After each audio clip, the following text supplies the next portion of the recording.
ඔව් ආදරණීය දරුදරියනි අපි මීට ප්‍රථම පාඩම් පරිච්ඡේද දෙකකින් සාකච්ඡා කළා 2020 වසරේ විභාග ප්‍රශ්න පත්‍රවල පළවෙනි ප්‍රශ්න පත්‍රයේ බහුවර්ණ ප්‍රශ්න 30ම සාකච්ඡා කළා. අපි මෑත වර්ෂ 3ක විභාග ප්‍රශ්න පත්‍ර සාකච්ඡා කරනවා කියලා මුලින්ම අපිට පොරොන්දුවක් දීලා තිබුණා. ඒ පොරොන්දු ඉෂ්ට කරමින් 2020 වර්ෂයේ පළවෙනි ප්‍රශ්න පත්‍රය සාකච්ඡා කළා. ඒකෙදි බහුවර්ණ ප්‍රශ්නවල තියෙන සංකීර්ණතාවය, ඒකට නැඹුරු වන ආකාරය, ප්‍රශ්න වලට ප්‍රවේශ වන ආකාරය, පිළිතුරු අතර සැසඳීමක් කර වඩා නිවැරදි පිළිතුරට අවතීර්ණ වෙන ආකාරය ගැන හොඳ අවබෝධයක් ගත්තා. අපි අද පාඩම් පරිච්ඡේදයෙන් කතා කරන්න යන්නේ ඒ ප්‍රශ්න පත්‍රයේ තියෙන සැපයීම් වර්ගයේ ප්‍රශ්න. සැපයීම් වර්ගයේ ප්‍රශ්න. මේකත් අසාර්ථක වෙනවා. දැන් බහුවර්ණ ප්‍රශ්න වලට සාපේක්ෂව මේකේ අසාර්ථක භාවය වැඩි. ඇයි? දෙවන ප්‍රශ්න පත්‍රයේ ලකුණු 75න් උඩ ගන්න දරුවන් පවා මේ හිස්තන් පුරවන සැපයීම් වර්ගයේ හිස්තන් පුරවන ප්‍රශ්න 10න් බොහෝ වෙලාවට නිවැරදිව කරන්නේ දෙකයි. නැත්තම් දෙකයි භාගය දෙකමාරයි. ඉතින් ඒක නොවිය යුතු දෙයක් නේ, වෙන්න බැරි දෙයක් නේ. ඒකට ප්‍රධාන හේතුව දැන් මේ හිස්තන් පුරවන සහ නිශ්චිත පිළිතුරු අපේක්ෂා කරන ප්‍රශ්න 20ම යොමු වෙන්නේ සෑම පාඩම් ඒකකයකම පාඩම් පරිච්ඡේද කීපයක් තියෙනවානේ. ඒ පාඩම් පරිච්ඡේද වලින් විහුගත පේපර් එකට වැඩි ප්‍රමාණයක් යොමු වෙනවා. යම් ප්‍රමාණයක් බහුවර්ණ වලට යොමු වෙනවා. ඒ දෙකටම යොමු නොවෙච්ච විෂය කරුණු වලින් තමයි මේ ප්‍රශ්න දාන්නේ. සමහරට අපි හිතන්නේ නැති තැන් වලින් දානවා. අන්න ඒවෙන් තමයි ගොඩක්ම අමාරු වෙටෙන්නේ. සමහර ඒවා ලේසි. නමුත් පහසුම ප්‍රශ්න සමහරට මේ ප්‍රශ්නය කියවලා තේරුම් නොගැනීමේ වරද මත ඔබ පහසුම ප්‍රශ්නෙත් අසාර්ථක කරගන්නවා. තේරුණාද? දැන් මේක එවැනි ප්‍රශ්නයක්. මේක එවැනි ප්‍රශ්නයක්. දැන් 2020 තාම ඇගීම් වාර්තාව නිකුත් වෙලා නැහැ. ඒක ඇගීම් වාර්තාවන් පස්සේ ඔප්පු කරන්න පුළුවන් අපිට. දැන් මේකේ පේප් මාක් වලදී ගිහපු ගුරුවරු කීප දෙනෙක් මට නම් කරපු ප්‍රශ්න මම මාක් කරගත්තා. මේ එකක්. මෙන්න මේකේ දෙවෙනි කොටස. මෙන්න මේක වැරද්දුවා. මේක අමාරු නෑ. දෙවෙනි කොටස දැන් මේක අහන ස්වරූපයේ පොඩි අඩුවක් තියෙන්න පුළුවන්. අඩුවකට වඩා මම දකින්නේ මේ අහන ස්වරූපය වෙනස් විදිහකට ඔච්චරයි. අපට හුරු පුරුදු විදිය නෙවෙයි. දැන් උදාහරණයක් වශයෙන් කේවල ස්වාම ව්‍යාපාර හිමිකාරත්වය තනි පුද්ගලික විසින් දරන ලබන හේයින් එවැනි ව්‍යාපාරික ණය හිමියන්ගේ වගකීම අසීමිත වේ. වගේ එකක් නම් අපට හුරුයිනේ. තේරෙනවද? ණය හිමියන්ගේ වගකීම අසීමිත වේ කිව්වොත් හරි. වගකීම දැන් මෙතන වගකීම මෙතනට අසීමිත වේවා නම් ගැටලුවක් නැහැ. ඒකම තමයි මේ අහන්නේ. වගකීම අසීමිත භාවයෙම තමයි අහන්නේ, ස්වරූපය වෙනස්. මෙන්න මේක වරද්දගත්තා. මෙන්න මේ කොටස 90%ක්ම වැරදි කියලා තමයි ටීචර්ස්ලා කිව්වේ මට. ඉතින් බලන්න මේක පහසුම ප්‍රශ්නයන්නේ. මේ පහසුම ප්‍රශ්නේ වගකීම අසීමිත භාවය කියන එක හැම දෙනාම දන්නවනේ. තනි ව්‍යාපාර, හවුල් ව්‍යාපාරවල වගකීම අසීමිතයි කියන එක අපි හැමෝම දන්නවා. දැනදැනත් ඉතින් මේක වරද්දනවානේ. ඉතින් කොහොමද දැන් මේක ඇවිල්ලා හැමෝටම හුරු පුරුදු යම් පාඩම් පරිච්ඡේදයක බොහොම ප්‍රාථමිකම විෂය කරුණක් මේ අහන්නේ. එහෙනම් සමහර පරිච්ඡේදවල ප්‍රාථමිකනේ ද්විතීය තෘතීය අංශන කියන බොහොම අස්සට ඈතරම ගිහිල්ලා ඇහුවොත් එහෙනම් මොකද වෙන්නේ? අමාරු වෙනවා. ඒ නිසා හරි පරිස්සම් වෙන්න. හොඳට මතක තියාගන්න. ඔබ පළවෙනි ප්‍රශ්න පත්‍රයේ ගොඩක් වෙලාට අසාර්ථක කරගන්නවා. ඔබ කියන්නේ ඔබ නෙමෙයි කලින් කරපු අය. ඔබට එහෙම වෙන්නේ පැයිල මම කියන්නේ. සහ මේ පේපර් එකේ වැඩිපුරම ළමයි සංඛ්‍යාවක් අසාර්ථක කරන ප්‍රශ්න ටික තමයි කතා කරන්නේ. නිශ්චිතන් පුරුණු ප්‍රශ්න. ඉතින් එකම දේ මම කියන්නේ එකක් සමස්ත විෂය නිර්දේශයේ සියලු පාඩම් එකකවල සියලු පාඩම් පරිච්ඡේදවල සමස්ත විෂය කරුණු හොඳින් ඔබ ස්පර්ශ කරලා තියෙන්න ඕන. අධ්‍යයනය කරලා තියෙන්න ඕන. සහ ඒ විතරක් මදි දෙවනුව මේ ප්‍රශ්න අහන ස්වභාවයන් වෙනස් කරනවා. දැන් මම මේකම කිව්ව හොඳ උදාහරණයක්. එයින් එවැනි ව්‍යාපාරයක ණය හිමියන්ගේ හිස්තනක් අසීමිත වේ. නම් අපිට පැහැදිලිවම කියවෙනවනේ. ඒකම අහනවා වෙන ස්වරයකින්. වෙන රටාවකින් අහනවා. අන්න ඒකට අපි හුරු වෙන්න ඕනේ. අපි ඒකත් හුරු වෙන්න ඕනේ. දැන් මේ හැම ප්‍රශ්නකින්ම ඒ අපිට හුරු පුරුදු භාෂා ශෛලියෙන් නැතුව නැත්නම් වෙනස් වූ භාෂා ශෛලියකින් යමුනත් අපිට බුද්ධිමය හැකියාව තියෙනුනේ ප්‍රශ්නේ තේරුම් ගන්න. ඔන්නෝක අවබෝධ කරගත්තොත් මේ ප්‍රශ්න 10 කිසිම ගැටලුවක් වෙන්නේ නැහැ. පැහැදිලිනේ? අපි මුලින්ම බලමු. දන්නවනේ මේක කියවන්න දෙයක් නැහැ නේ. 31 41 ප්‍රශ්න වලට පිළිතුරු සපයද්දී සුදුසු එක්ක වචනයක් නැත්නම් වචන දාලා සම්පූර්ණ කරන් තියෙන්නේ. මුලින්ම අයන්න කේවල ස්වාම් ව්‍යාපාරික හිමිකාරත්වය අපි දන්නවා අනිවාර්යයෙන්ම තනි ව්‍යාපාරික තියෙන කාටද අයිතිය එක් පුද්ගලයෙකුට. එහෙනම් හිමිකාරත්වය එක්කෝ තනි නැත්තම් එක් දෙකම හරි. එක්කෝ තනි එහෙම නැත්තම් එක් පුද්ගලෙක් කියලා ලියන්න පුළුවන්. තනි පුද්ගලයෙක් එක් පුද්ගලයෙක් දරන ලබන හේයින් එවැනි ව්‍යාපාරයක ණය හිමියන්ගේ වගකීම අසීමිතයි. අපට හුරු එහෙමනේ භාෂා ශෛලිය හුරු එහෙමයි. එවැනි ව්‍යාපාරයක ණය හිමියන්ගේ වගකීම අසීමිතයි.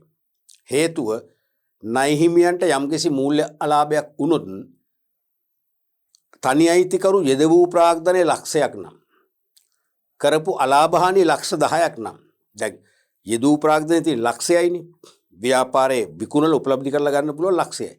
තව ලක්ෂ 9ක් මදීනේ. ඒ 9 හිමිකරුගේ පෞද්ගලික ධනය කැප කරලා හරි පියවර බෙදීමක් තියෙනවා. ඒක තමයි වගකීම අසීමිතයි කියන්නේ. නමුත් ගැටලුව තනි පුද්ගලයෙකුට මහා පරිමාණ ධනයක් නැහැ. විශාල ධනයක් නැහැ. එතකොට ණය හිමියන්ට ගෙවී යුතු බැරකම් සඳහා මුහුණ දෙන්න වෙන්නේ මෙයාටයි. එයා ළඟ ධනෙ සීමිතයි. දැන් හවුලක නම් කීප දෙනෙක් ඉන්නවනේ. කීප දෙනෙකුට මේක බෙදාගෙන දරන්න පුළුවන්. සමාගමක විශාල පිරිසක් ඉන්නවා. අනිවාර්යෙන් ඒ වගකීම දරන්න පුළුවන් බෙදාගෙන. මෙතන බෙදා ගන්න කෙනෙක් නැහැ. ඒ නිසා මෙයාට ධනෙ නැත්නම් මෙයා ළඟ තව වත්කම් නැත්නම් පෞද්ගලිකව. හරිද?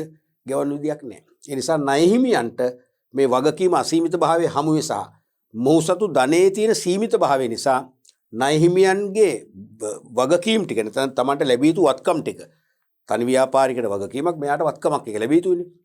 ඒ ලැබිය යුතු වත්කම් ටික නොලැබීමේ මොන දානමක්ද? අවදානමක් තියෙනවද? අවදානමක් තියෙනවා. අනිවාර්යයෙන්ම අවදානමක් තියෙනවා.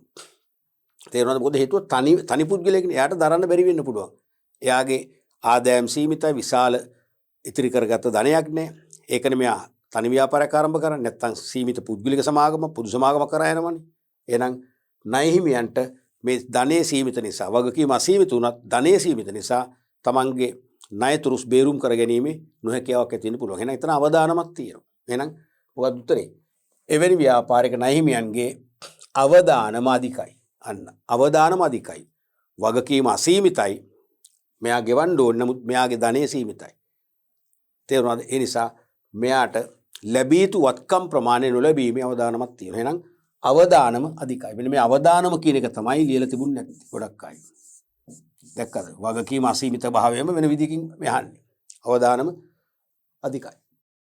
රයිට්. එතකොට ආකොටස බලමු. හවුල්කරුවන්ගේ සාමූහික හිස්තනක් අසීමිත වන බැවින් එකට තේරෙනවනේ. හවුල්කරුවන් හවුලක හවුල්කරු 5 දෙනෙක් ඉන්නවනම් එක්කෙනෙක් මම නම් මම යම්කිසි ක්‍රියාකාරකමක් දියත් කළොත් හරිද? ඒකෙන් බාහිර පාර්ශවයකට අලාභහානියක් වෙලා ඒක පියවන්න වුණොත් ඒ සම්බන්ධයෙන් හැම දෙනාගේම හවුල්කරුවන්ගේ වගකීම අසීමිතයි. අපි මතකනේ අපි තීරි පාට් එක කරද්දී කතා කරා කෙන්ඩෝල් වර්සස් හැමිල්ටන් කියලා තීන්දුව මතක ඇති. කෙන්ඩෝල් ඉදිරිව හැමිල්ටන් තීන්දුව. කෙන්ඩෝල් ඉදිරිව හැමිල්ටන් තීන්දුව ප්‍රකාශ කරමින් එංගලන්ත අධිකරණයේ නම් දරූ විනිශ්චයකාරයෙක් වන කොටින් හැම් කියන සාමිවරයා දීපු තීන්දුව. එයා කිව්වේ හවුල් ව්‍යාපාරික හවුල්කරුවන්ගේ වගකීම 1 අසීමිතයි, 2 සාමූහිකයි, 3 ඒකාබද්ධයි. මතකනේ? අසීමිත කියන එක තේරෙනවානේ. බැරකම් පියවන්න තමන් යදූ ප්‍රාග්ධනය මදි නම් පුද්ගලික ධනය පව කැප කරන්න බැඳීමක් තියෙනවා. අසීමිතයි. සාමූහිකයි. එක් හවුල්කරුවෙකුගේ ක්‍රියාවකින් බාහිර පාර්ශවයන්ට අලාභහානියක් වුණොත් ඊට සියලු හවුල්කරුවන් එකාමෙන් තනි පුද්ගලයෙක් මෙන් වග කියන්න ඕන. ඒක අපි කරපු දෙයක් නේ. අසවල් හවුල්කරු ඇත්ත එක බලා ගන්න. එහෙම කියන්න බෑ. අපි හැමෝම එක බෙදා හදා ගන්න ඕනේ. සාමූහිකයි. ඒකාබද්ධ කියන්නේ මොකද්ද? එවැනි විටක ඒ ණය හිමියන්ට ගෙවිය යුතු දෙයක් ගෙවන්නේ නැත්නම් ණය හිමියන්ට පුළුවන් හවුල්කරුවන්ට විරුද්ධව නඩු පවරන්න. අධිකරණ හැමෝට යන්න. කී වතාවද? එක වතාවක් පමණයි. එකම එක වතාවක්. ඒ කියන්නේ හවුල්කරු 5 දෙනෙක් හිටිය කියලා 5 දෙනාට 5 වතාවකදී නඩු දාන්න බෑ. අපි තුමු එක වරකදී නඩුවක් පවරනවා. ණය හිමියා ඒ නඩුවෙන් දිනනවා. එයාට වෙච්ච පාඩුව ලක්ෂ 50ක් කියලා කියනවා. නමුත් අධිකරණය කියන්නේ ලක්ෂ 10ක් ගෙවන්න කියලා. එයා තෘප්තිමත් නැහැ. ලක්ෂ 40ක් නේතුණානේ. එහෙනම් ඊළඟ 4 දෙනාට වෙන වෙනම නඩු පවරන ලක්ෂ 10 ගන්න. එහෙම බෑ. එහෙම බෑ. එකම සිද්ධියට හැමෝම එකාමෙන් වග කියනවා නම් සාමූහික වගකීමක් තියෙනවා නම් නඩු කියන්නත් පුළුවන් එක වතාවකදී පමණයි. ඒ සමන ඒකාබද්ධ වගේ අපේ විභාගෙද අහලම නැහැ. කවදාකවත් අහලම නැහැ. අහලා තියෙන්නේ අසීමිතයි සාමූහික එක තමයි. මේකත් වෙන අවස්ථාව. එහෙනම් හවුල්කරුවන්ගේ සාමූහික වගකීම අසීමිතයි. සාමූහික වගකීම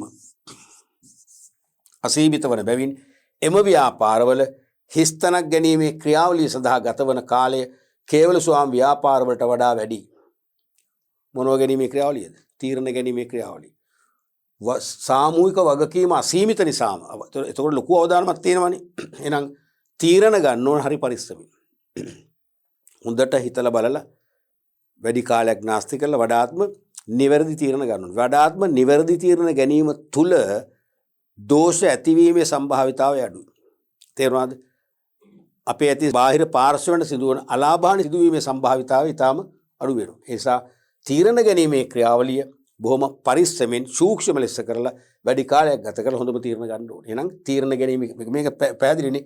මේ නෙම ව්‍යාපාරවල හිස්තැනක් ගැනීමේ ක්‍රියාවලිය. කියනකොට උත්තරේ එනවනේ කටටනේ තීරණ ගැනීමේ ක්‍රියාවලිය. තීරණ ගැනීමේ ක්‍රියාවලිය. දැන් මේ ප්‍රශ්න එකම ප්‍රශ්නේ කොටස් දෙකක් කළානේ. දෙක අමාරුද? අමාරුනේ. මෙන්න මේක විතර පොඩි ගැටලුවක් ළමයිට ඇති වෙන නමුත් මං කියන්නේ අසීමිත වගකීම තනි අයිතිකරුගේ ධනයේ සීමිත භාවය කියන එක ඔළුවේ තියෙන කෙනෙකුට මේකත් අරුමයක් නෙවෙයි. රයිට්. අපි බලමු ඊළඟ ප්‍රශ්නේ 32 යන්න. ආසන්න මුදල් යනු පහසුවෙන් මුදල් බවට පරිවර්තනය කළ හැකි. ආසන්න මුදල් යනු පහසුවෙන් මුදල් බවට පරිවර්තනය කළ හැකි හිස්තනක් වන අතර එය හිස්තනක් සන්නිධියක් ලෙසද ක්‍රියා කරයි. මොකද කියන්නේ? අමාරු ප්‍රශ්නේ. ආසන්න මුදල් යනු පහසුවෙන් මුදල් බවට පරිවර්තනය කළ හැකි හිස්තනක් වන අතර මොනවද? මොන මුදල්ද? හිස්තනක් වන අතර එය හිස්තනක් සන්නිධියක්. සන්නිධියක් කියද්දිම ඔයගොල්ලන්ගේ මනසට එනවා මොකද මේ මුදලේ කාර්යයන් අහන්නේ. තප්පර 5කින් බලන්න කියන බලන්න කලපන බලන උත්තරේ මොකද හැගෙන්නේ? බොහෝ විට මේකේ දෙවෙනි කොටස නම් පැහැදිලින් සන්නිධියක් ඇදි මතක් වෙන මුදලේ කාර්යයන් අහන්නේ. මේක ආසන්න මුදල් කියන්නේ මොකද්ද?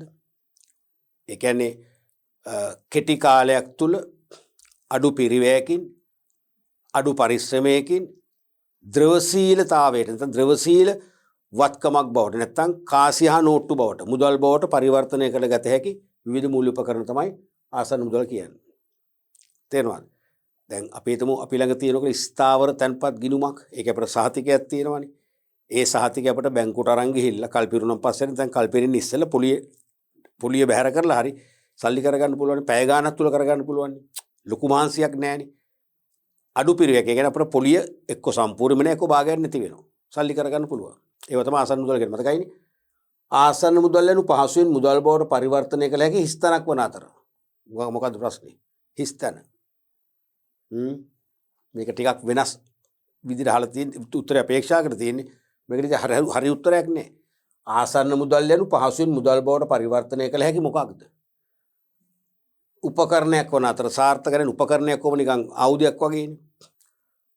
මුදල් බවට පරිවර්තනය කළ හැකි මෙවලමක්. ඒත් උපකරණයක් වගේ ආයුධයක් වගේනේ. තේරුණාද? එහෙනම් ආසන්න මුදල් පහසුවෙන් මුදල් බවට පත් කරගත්තම ඒක අපි සතු මොකක්ද? ධනෙ වෙනවා. ධනෙ මොකක්ද අපේ? බැරකමක්, වත්කමක්. එහෙනම් මොකද්ද මෙතෙන් දෙන්නේ? වත්කමක් අනිවාර්යයෙන්. වත්කමක් වන අතර. වත්කමක් වන අතර එය මොකේ සන්නිධියක්ද? මුදලේ කාරණා අතර එකක්. මොකද්ද? වටිනාකමේ සන්නිධියක්. ඒ කියන්නේ මේ මුදල් අපිට අනාගතයේදී භාවිතා කරන්න ඉතා සුරක්ෂිත ලෙස පහසුවෙන් රැස් කර තබන්න පුළුවන්. ධනෙ රැස් කරන්න පුළුවන්. තේරෙනවද? දැන් අපිට ලී බඩු, දැව, යකඩ, වාහන ගොඩ ගහ ගන්න පුළුවන්. අනාගතේ විකුණගෙන සල්ලි කරගන්න ඒවා ආරක්ෂා කරන්න එපයි. සත්තුන්ගෙන් ආරක්ෂා කරන්න ඕනේ. ගබඩා ඉදි කරන්න මහා ජරමරයන්නේ. එච්චර ප්‍රශ්න නැහැ. මුදල් කියලා බැංකුවේ දැම්මා. අනාගතේ පාවිච්චිට ගත්තා. එහෙනම් වටිනාකමේ සන්නිධියක් ලෙස නේ. වටිනාකමේ සන්නිධියක් ලෙස.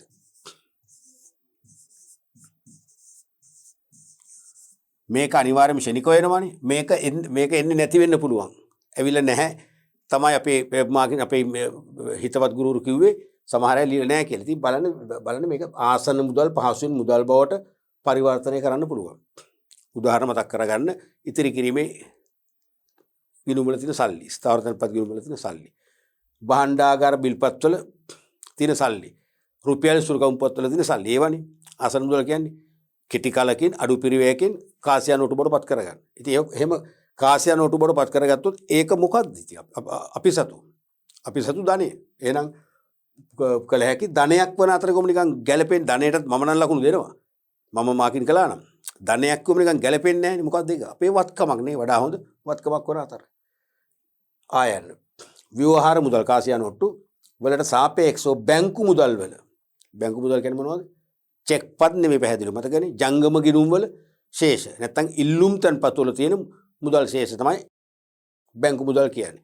ඒ ජංගම ගිණුම් වල තියෙන සල්ලි රටේ සංසරණයට එක් කරන මාධ්‍යය තමයි චෙක්පත් කියන්නේ. මොකද සමහර ළමයිගේ ඔළුවේම තියෙන්නේ චෙක්පත් කියන්නේ බැංකු මුදල් නෑ. චෙක්පත් කියන්නේ බැංකු මුදල් නෙවෙයි. බැංකු මුදල් කියන්නේ වාණිජ්‍ය බැංකු වල ජංගම ගිණුම් ඇතුළේ තියෙන සල්ලි. ඒ සල්ලි එළියට ගන්න මාධ්‍ය තමයි චෙක්පත්. එහෙනම් ව්‍යවහාර මුදල් වලට සාපේක්ෂව බැංකු මුදල් වල හිස්තනක් අඩු වන අතර. මොකද්ද හිස්තන? ඒක ටක් ගාලා ඒ කියන්නේ අපි විෂය වහර අපේ තියෙනවා නම් විෂය වහරක් කියලා එකක් තියෙනවනේ. විෂය ඉගෙනගෙන විෂය වහරක් කියලා එකක් තියෙනවනේ. විෂය ඉගෙන ගත්තාම අපිට විෂය සංකල්පයක් පටන් ගන්නකොටම කියවෙන විටම අපිට මොකද වෙන්නේ? එහි සමස්තය දැනෙන්න ඕනේ. ඒක තමයි විෂය වහර කියන්නේ. ඒ විෂය වහර අනුව ව්‍යවහාර මුදල් වලට සාපේක්ෂව බැංකු මුදල් මොකද අඩු වෙන්නේ? මොකක්ද අඩු වෙන්නේ? ද්‍රවශීලතාවය. දැන් ව්‍යවහාර මුදල් වල ද්‍රවශීලතාවය 100%යිනේ. ලික්විඩිටි එකේ ද්‍රවශීලතාවය කියන්නේ මොකද්ද? මුදල් තත්ත්වයට පත් කිරීම. කාසියා නෝට්ටු නැවත පත් කරන දෙයක් තියෙනවද? නැහැ. 100%යි. නමුත් බැංකු මුදල් වල ද්‍රවශීලතාවය නැහැ. අපි චෙක් එකක් අරගෙන ගිහිල්ලා ගෙවන බැංකුවේ කවුන්ටරෙන් සල්ලි ගත්තොත් ද්‍රවශීලතාවය එනවා. එහෙනම් ද්‍රවශීලතාවය ඉහළයි. නමුත් අර තරම් නැහැ නේ. බැංකුවට ගිහිල්ලා කාසියා නෝට්ටු බවට පත් කරගන්න ඉපේ. ඒ නිසා එහෙනම් ද්‍රවශීලතාවය ඒකට මේකත් අමාරු නෑ. ද්‍රවශීලතාවය අඩුවන අතර හිස්තනක් තැන්පතු බැංකු මුදල් සදා උදාහරණයක්. මොකද එකම උදාහරණේ ඉල්ලුම් තැන්පතු නැත්නම් ජංගම තැන්පතු දෙකම හරි. ඕනනම් ඉල්ලුම් තැන්පතු දානවා. ඉල්ලුම් තැන්පතු තියෙනවා නැත්නම් ජංගම දෙකම හරි. මේ ප්‍රශ්නේ ලේසි. අපි බලමු ඊළඟ ප්‍රශ්නේ 33 යන්න. ග්‍රාමීය ප්‍රදේශවල ජීවත්ව සිටින අයගේ හිස්තනක් ලබා ගැනීම සහ ග්‍රාමීය හිස්තනක් සඳහා ශක්තිමත් ආයතනික සහාය ලබා දීම සමූපකාර ග්‍රාමීය බැංකුවේ ප්‍රධාන කාර්යයන් වේ. සමූපකාර ග්‍රාමීය බැංකුව මතකයිනේ. සමූපකාර ග්‍රාමීය බැංකුව කියන්නේ මතකයිනේ. අපි දන්නවා එක එක පළාත් පාලන බල ප්‍රදේශයකට එක් මව් සමිතියක් මව් සමූපකාර සමිතියක් ලියාපදිංචි කරලා තියෙනවා. අපි ඒක නම් කරනවා ප්‍රාථමික සමූපකාර සමිති. නැත්තම් භාවිතයේ තියෙන විවිධ සේවා සමූපකාර සමිති කියලා. තේරෙනවනේ? ගල්කිස්ස විවිධ සේවා සමූපකාර සමිතිය. මීගමුව විවිධ සේවා සමූපකාර සමිතිය. එහෙමනේ තියෙන්නේ. එතකොට ඒව එකයි. ඒ මව් ආයතනයට තියෙන ශාඛා ගම් මට්ටමින් දාලා. ඒවා තමයි සමූපකාර ප්‍රාදේශික කියන්නේ. අද නම් නගරබදව ප්‍රාදේශික වචනෙන් ඈත් වෙලා ඒක සමූපකාර ක්‍රමයේ නවීකරණය කරන් පස්සේ මොකක්ද තියෙන්නේ? කෝප් සුපර් සිටි නැත්නම් කෝප් සුපර් සෙන්ටර් කියන්නේ ප්‍රාදේශික බ්‍රාන්චස්. අන්න ඒවට අනුබද්ධව ඒ ගොඩනැගිලිම කොටසක තියෙනම මූල්‍ය ආයතනය. මතකද? ඒ කියන්නේ ප්‍රාථමික සමිතියෙන්ම පාලනය කරන මූල්‍ය අංශය නැත්නම් බැංකු අංශය සමූපකාරයේ බැංකු අංශය තමයි මේ සමූපකාර ග්‍රාමීය බැංකුව කියන්නේ. මතකනේ? තද දුබුරු පාට බෝඩ් එකේ ගුරු පාට අකුරෙන් දාලා තියෙන්නේ. ඒක තමයි ඒගොල්ලන්ගේ සංකේතාත්මක වර්ණ සංයෝජනය. ඒක තමයි සමූපකාර ග්‍රාමීය බැංකුව. සමාජිකත්වයේ ගන්න ඕනේ. සමාජිකයන් ණය ගන්න පුළුවන්. ඕනම කෙනෙකුට තැන්පත් කරන්න පුළුවන්. සමාජිකත්වය ඇතත් නැතත් තැන්පත් කරන්න පුළුවන්. ණයක් ගන්නව නම් ඒකේ අවුරුදු පතා සමාජික ගාස්තුවක් ගෙවලා සමාජිකයෙක් වෙලා සමාජික කාඩ් පතක් තියෙන්න ඕනේ. ඒතර මේ සමූපකාර ග්‍රාමීය බැංකුව දැම්මෙම විශේෂයෙන්ම ගම්බද ග්‍රාමීය අංශයේ දිලිඳු ජනතාවට සමූපකාරමේ ජීවන රටාවක් සමූපකාරමේ ජීවන සුවඳක් ලබා දීලා ඒගොල්ලන්ගේ ජීවන තත්ත්වයේ යැපුම් මට්ටමින් ඉහළ මට්ටමකට ගෙන යාමේ අරමුණින් තමයි නැත්නම් ජීවන තත්ත්වයේ යම් මට්ටමකින් හරි ඉහළට ගෙන ඒමේ අරමුණින් තමයි ග්‍රාමීය බැංකුව ආරම්භ කරන්නේ. පළවෙනි ග්‍රාමීය බැංකුව 1960 මැණික් හින්න ශාඛාවෙන් ආරම්භ කළ මේ දක්වා බැංකු ශාඛා 3355ක් දක්වා වර්ධනය වෙලා තියෙනවා. එතකොට ග්‍රාමීය ප්‍රදේශවල ජීවත්ව සිටින අයගේ හිස්තනක් ලබා ගැනීම මොනවද හිස්තන ලබා ගන්න? ග්‍රාමීය ප්‍රදේශවල ජීවත්ව සිටින අයගේ මොනවද ලබා ගන්න? ආදරයද? ඔව් ආදරයත් ලබා ගන්න ඕනේ. නැත්නම් බැංකුවට එන්නේ නැහැනේ. මොකක්ද ලබා ගන්න? තැන්පතු. ඒගොල්ලන්ගේ ඉතිරි කිරීම. තේරුණාද? සිටින අයගේ ඉතිරි කිරීම් ලබා ගැනීම නැත්නම් තැන්පතු ලබා දෙකම හරි. ඉතිරි කිරීම් ඒගොල්ලෝගේ දානේ ඉතිරි කිරීම්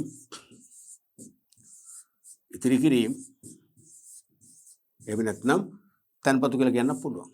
ප්‍රශ්නයක් නෑ දෙකම හරි.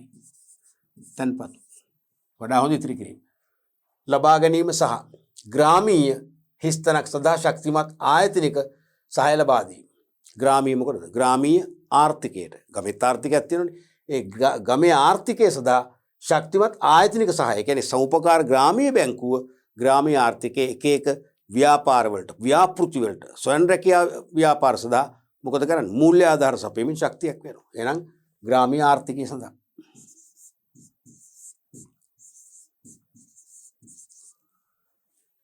ඊළඟ ප්‍රශ්නය ආයන්න බලයලත් ප්‍රාථමික අලෙවිකරුවකු වීමට මතකනේ බලයලත් ප්‍රාථමික අලෙවිකරුවෝ නැත්තම් බලයලත් ප්‍රාථමික මොකද්ද වචනේ මේකට කියන ඊළඟ වචනේ බලයලත් ප්‍රාථමික අලෙවිකරුවෝ නැත්තම් වෙලෙන්දෙකු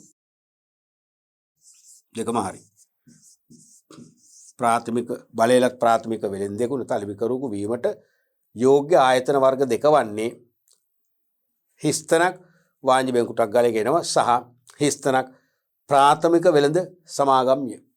මතකනේ දැන් ශ්‍රී ලංකා මහ බැංකුවේ මුදල් මණ්ඩලය කියන අග්‍රකළමනාකරණ මණ්ඩලය මගින් බලපත්‍රයක් ගන්න පුළුවන් මූල්‍ය ආයතන වර්ග දෙකකට. මොකටද? ප්‍රාථමික වෙළඳ ගනුදෙනු වල යෙදීම සඳහා. ඒ කියන්නේ රජයේ වෙනුවෙන් මහ බැංකුව සුරකුම්පත් අලෙවි කරනවා. රජයේ සුරකුම්පත්. භාණ්ඩාගාර බිල් භාණ්ඩාගාර බැඳුම් කර රුපියල් සුරකුම්පත් තුනටම කියනවා පොදුවේ රජයේ සුරකුම්පත් කියලා. ඒ රජයේ සුරකුම්පත් විකුණද්දී ඒ රජයේ සුරකුම්පත් මුදල් යොදවල මිලදී ගන්නත් ඒ තමන්ගේ ඒ වත්කම නැවත මහජනයාට විකුණන්නත් හැමෝටම අවසර නැහැ. අවසර තියෙන ආයතන දෙකකටයි. තේරුණාද? එහෙනම් මොනවද ආයතන දෙක? එකක් නම් මේක කියනවනේ මොකද්ද කියලා. අනිත් මේක මොකද්ද? තප්පර දෙකකින් කියන්න බලන්න. මොකද්ද උත්තරේ? මේක නම් අපේ විශේෂවහර තියෙනවනේ අපේ ඇඟ තුල නේද? විශේෂවහරෙන් එනවනේ. රජයේ සුරකුම්පත් මිලදී අරගෙන මහජනතාවට විකිණීමේ ගනුදෙනු ක්‍රියාවලිය කරන්න.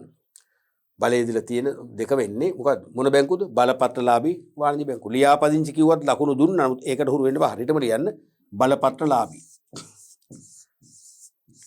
බලපත්‍රලාභී ලයිසන්ස් කමර්ෂල් බැංක්ස් එක. ලියාපදිංචි කෙනෙකුටත් ස්කීම් එකේ දාලම තියෙන ලකුණු දෙන්න කියලා. නමුත් ඒක තරම් සාර්ථකම නැහැ ඉතින්නේ.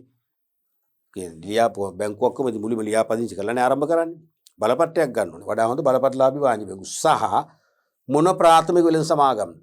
දැන් මෙතන අදහස් කරන්නේ ඇත්තරම මුදල් තරවුකාර සමාගම්. ලංකාවේ මුදල් තරවුකාර සමාගම් තියෙනවා. සමහර අය මුදල් වෙළඳ පොලේ ක්‍රියාත්මක වෙනවා. සමහර අය ප්‍රාග්ධන වෙළඳ පොලේ යටතේ කොටස් වෙළඳ පොලේ ක්‍රියාත්මක වෙනවා. ඒගොල්ලෝ අපි කියනවා කොටස් තරවුකාර සමාගම්. මුදල් වෙළඳ පොලේ නම් මුදල් තරවුකාර සමාගම්. ඒ මුදල් තරවුකාර සමාගම් වලට බලපත්‍රයක් ගන්න පුළුවන් ප්‍රාථමික අලෙවිකරුවෙක් වශයෙන් වැඩ කරන්න. එහෙම ගත්තොත් ඒගොල්ලෝ ප්‍රාථමික වෙළඳ සමාගම් කියලාත් විවහාර කරන්න පුළුවන්. එහෙනම් මොකද මේ වෙන්නේ? අනුමතනේ. ඒ කියන්නේ මහ බැංකුවේ මුදල් මණ්ඩලයෙන් අනුමැතිය ලැබෙන්න ඕනේ. එහෙනම් අනුමත ප්‍රාථමික වෙළඳ සමාගම්. අනුමත කියලා ලියුම ඇති. හරිනේ හරි. අපි ඊළඟ ප්‍රශ්නේ බලමු 34 යන්න. විද්‍යුත් බැංකු ක්‍රමයේ මගින් ගනුදෙනුකරුවන් හට තම හිස්තැනක් වලට ප්‍රවේශ වීම හා විද්‍යුත් බැංකු ක්‍රමයේ මගින් ගනුදෙනුකරුවන් හට තම මොනවටද? දැන් විද්‍යුත් බැංකු පහසුකම් කියන එක තේරෙනවනේ. අන්තර්ජාලයේ ඔස්සේ බැංකු සේවා ලබා ගන්න අපි එක්කෝ ජංගම දුරකථන හෑන්ඩ් ෆෝන් එක පාවිච්චි කරලා නැත්නම් අපේ පරිගණකය පාවිච්චි කරලා. එහෙනම් විද්‍යුත් බැංකු ක්‍රමයේ මගින් ගනුදෙනුකරුවන් හට තම හිස්තැනක් වලට ප්‍රවේශ වීම හා මූල්‍ය හිස්තැනක් සිදු කිරීමට ඉඩ සලසයි. මොකක්ද උත්තරේ? තප්පර 5ක් දෙන්න. ඔව් මොකක්ද ඒක උත්තරේ? විද්‍යුත් බැංකු ක්‍රමයේ මගින් ගනුදෙනුකරුවන් හට තම මොනවාද? තම ගිණුම් වලට බැංකු වලට කිව්වත් ලකුණු දෙයි මම නම් දෙනවා. නමුත් වඩා හොඳ බැංකු වල තමන්ගේ ගිණුම් වලනේ. ගිණුම් වලට ප්‍රවේශ වෙලානේ එක්කෝ සල්ලි තැන්පත් කරන්නේ, ගිණුමකින් වෙනත් ගිණුමකින් මුදල් මාරු කරන්නේ, එක්කෝ කිසියම් ගෙවීමක් කරන්න විධානයක් දෙන්නේ. ගිණුම් වලට ප්‍රවේශ වෙන්නේ. ගිණුම් වලට බැංකු වලට කියන එකත් ලියන්න ඕන. නමුත් හොඳම උත්තරේ ගිණුම. ගිණුම් වලට ප්‍රවේශ වීම හා මූල්‍ය හිස්තැනක් සිදු කිරීමට ඉඩ සලසනවා. ගිනුම් වලට ප්‍රවේශ වෙලා මූල්‍ය මොනවද? ගනු දෙනු. එක්කෝ සල්ලි එකතු කරගන්න, එක්කෝ සල්ලි ගිනුමෙන් ගෙවීම කරන්න. මූල්‍ය ගනු දෙනු. මූල්‍ය ගනු දෙනු. දැන් බැංකු පාඩමේදී අපි ඉගෙන ගත්ත විද්‍යුත් බැංකු සේවා කියලා. අපි දන්නවා ඒක. දැනගත්තට වැඩක් නැහැ, මේකට ආන්සර් කරන්න බැරි යනවා. තේරුණාද? ඊළඟට ශ්‍රී ලංකාවේ රාජ්‍ය තොරතුරු මහජනයාට ලබා දීම සඳහා පිහිටුවා ඇති ආයතනය හිස්තැනක් ආයතනය වන අතර එහි දුරකථන අංකය හරි සාධාරණ ප්‍රායෝගික ප්‍රශ්නයක්. රටේ අපේ ශ්‍රී ලාංකික පුරවැසියෙක් නම් මේක දන්නේ නැති එකත් මම හිතන්නේ ලැජ්ජාවට කාරණයක්. මොකද අප සඳහා පිහිටුවලා තියෙන්නේ. දැන් ඔයාලා අපිට දරුවනේ විවිධ රාජ්‍ය ආයතන වලට යන්නේ කොයි තියෙන තැන අහගන්න ඕන. අපිට ඕගලන්ට අපි ඉන්නේ මොන්රාගල පැත්තේ අපි තනමල්විල කියන පිටිසර ගම්මානේ. අපිට හදිසියේ අපිට ශිෂ්‍යත්වයක් ලැබෙනවා විශ්වවිද්‍යාලයකට ගිහින් ඉගෙන ගන්න පිටරට. මොකද්ද ගන්න වෙන්නේ? පාස්පෝර්ට් එක ගන්න වෙනවා. විදේශ ගමන් බලපත්‍රය. අපි කියන්නේ පාස්පෝර්ට් කන්තරුව කියලා. පාස්පෝර්ට් කන්තරුව නෙවෙයි ඒක ආගමන හා විගමන දෙපාර්තමේන්තුව. ඒකට ගිහිල්ලා ගන්න ඕන. අපිට එතන යන්න ඕනේ. එක් දින සේවාවෙන් ගන්න පුළුවන් නේ. කොහෙද තියෙන්නේ? දන්නේ නැහැ. පාස්පෝර්ට් කන්තරුව කියලා නම් අහලා තියෙන ඉතින් දන්නේ නැහැ නේ. තින තැන හොයා ගන්න ඕන. මොකද කරන්නේ? මෙන්න මේ ආයතනයට ටෙලිෆෝන් කෝල් එකක් දීලා හුවා මේගොල්ලෝ කියනවා ඇඩ්‍රස් එක. එහෙම නැත්නම් අපිට ඒ පාස්පෝර්ට් විසිට කතා කරලා අපිට කිසියම් ගැටලුවකට උත්තරයක් හොයා ගන්න ඕන. කතා කරන්න ඕන. ටෙලිෆෝන් නම්බරය දන්නවද? දන්නේ නැහැ. මෙතන කතා කරන්න. බොහෝට මේගොල්ලෝ දන්නවා. ඒ කියන්නේ සියලුම පරණ රාජ්‍ය ආයතන විස්තර මේකේ තියෙනවා. ඒගොල්ලෝ හොඳට යාවත්කාලීන වෙනවා. නිරන්තරයෙන්ම දිනපතා දැන් අලුතෙන් අමාත්‍යාංශයක් පිහිටවනවා. අලුත්ම අමාත්‍යාංශයක් හිතන්නේ. දැන් මේ පහුගිය කාලෙත් තිබුණේ බතික් අමාත්‍යාංශයක් තේරෙනවද? ඒකත් ටෙලිෆෝන් නම්බරයක් තියෙනවනේ. අන්න ඒක මේගොල්ලෝ ගන්න ඕනේ. හරිද? නැත්නම් පැවති අමාත්‍යාංශයක් යටතේ අලුතෙන් දෙපාර්තමේන්තුවක් දානවා කියන්නකෝ. අලුතෙන් දෙපාර්තමේන්තුවක් දැම්මොත් ඒ දෙපාර්තමේන්තුවේ ප්‍රධාන කාර්යාලයේ ටෙලිෆෝන් නම්බර එකයි. සමහර ඒගොල්ලන්ගේ ශාඛාවල ඒවෙත් මේගොල්ලෝ ලබා ගන්න. හැමදාම මේගොල්ලෝ අප්ඩේට් වෙන්න ඕනේ. තේරෙනවද? 90%ක්ම අපිට විස්තර ගන්න පුළුවන්. ඉතින් සමහර අවස්ථාවල අපි මෙතන අපි ටෙලිෆෝන් කෝල් මොකද මේක මතක දෙන්න පැය 24 පුරාම විවෘතයි. දවස පුරාම මේක විවෘතයි.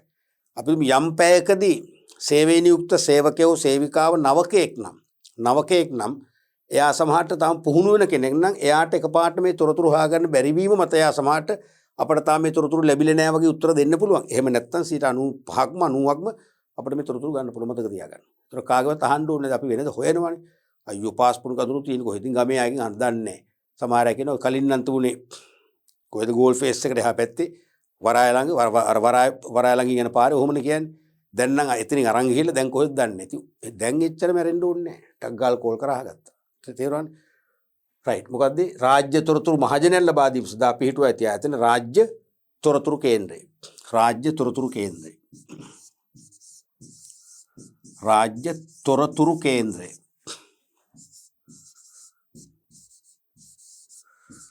කේන්ද්‍රය වන අතර එහි දුරකථන අංකය මතක තියාගන්න හරිම අමාරුද නෑ. හරිම ලේසි. 19යි 19. 19 දෙකක්. අංකය 19යි 19 වෙයි. ඕනෑම දුරකථනයක මේකට කතා කරන්න පුළුවන්. පැහැදිලිනේ? රයිට්. අපි බලමු ඊළඟ ප්‍රශ්නයත් 35 යන්න.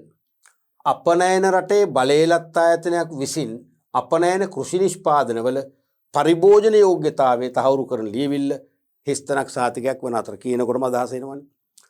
අතර අපනයන භාණ්ඩ නැව්ගත කිරීම සඳහා බාරගත් බවට සඳහන් කරමින් නැව් සමාගම් විසින් අපනයන කරු වෙත නිකුත් කරන ලියවිල්ල හිස්තනක් වේ.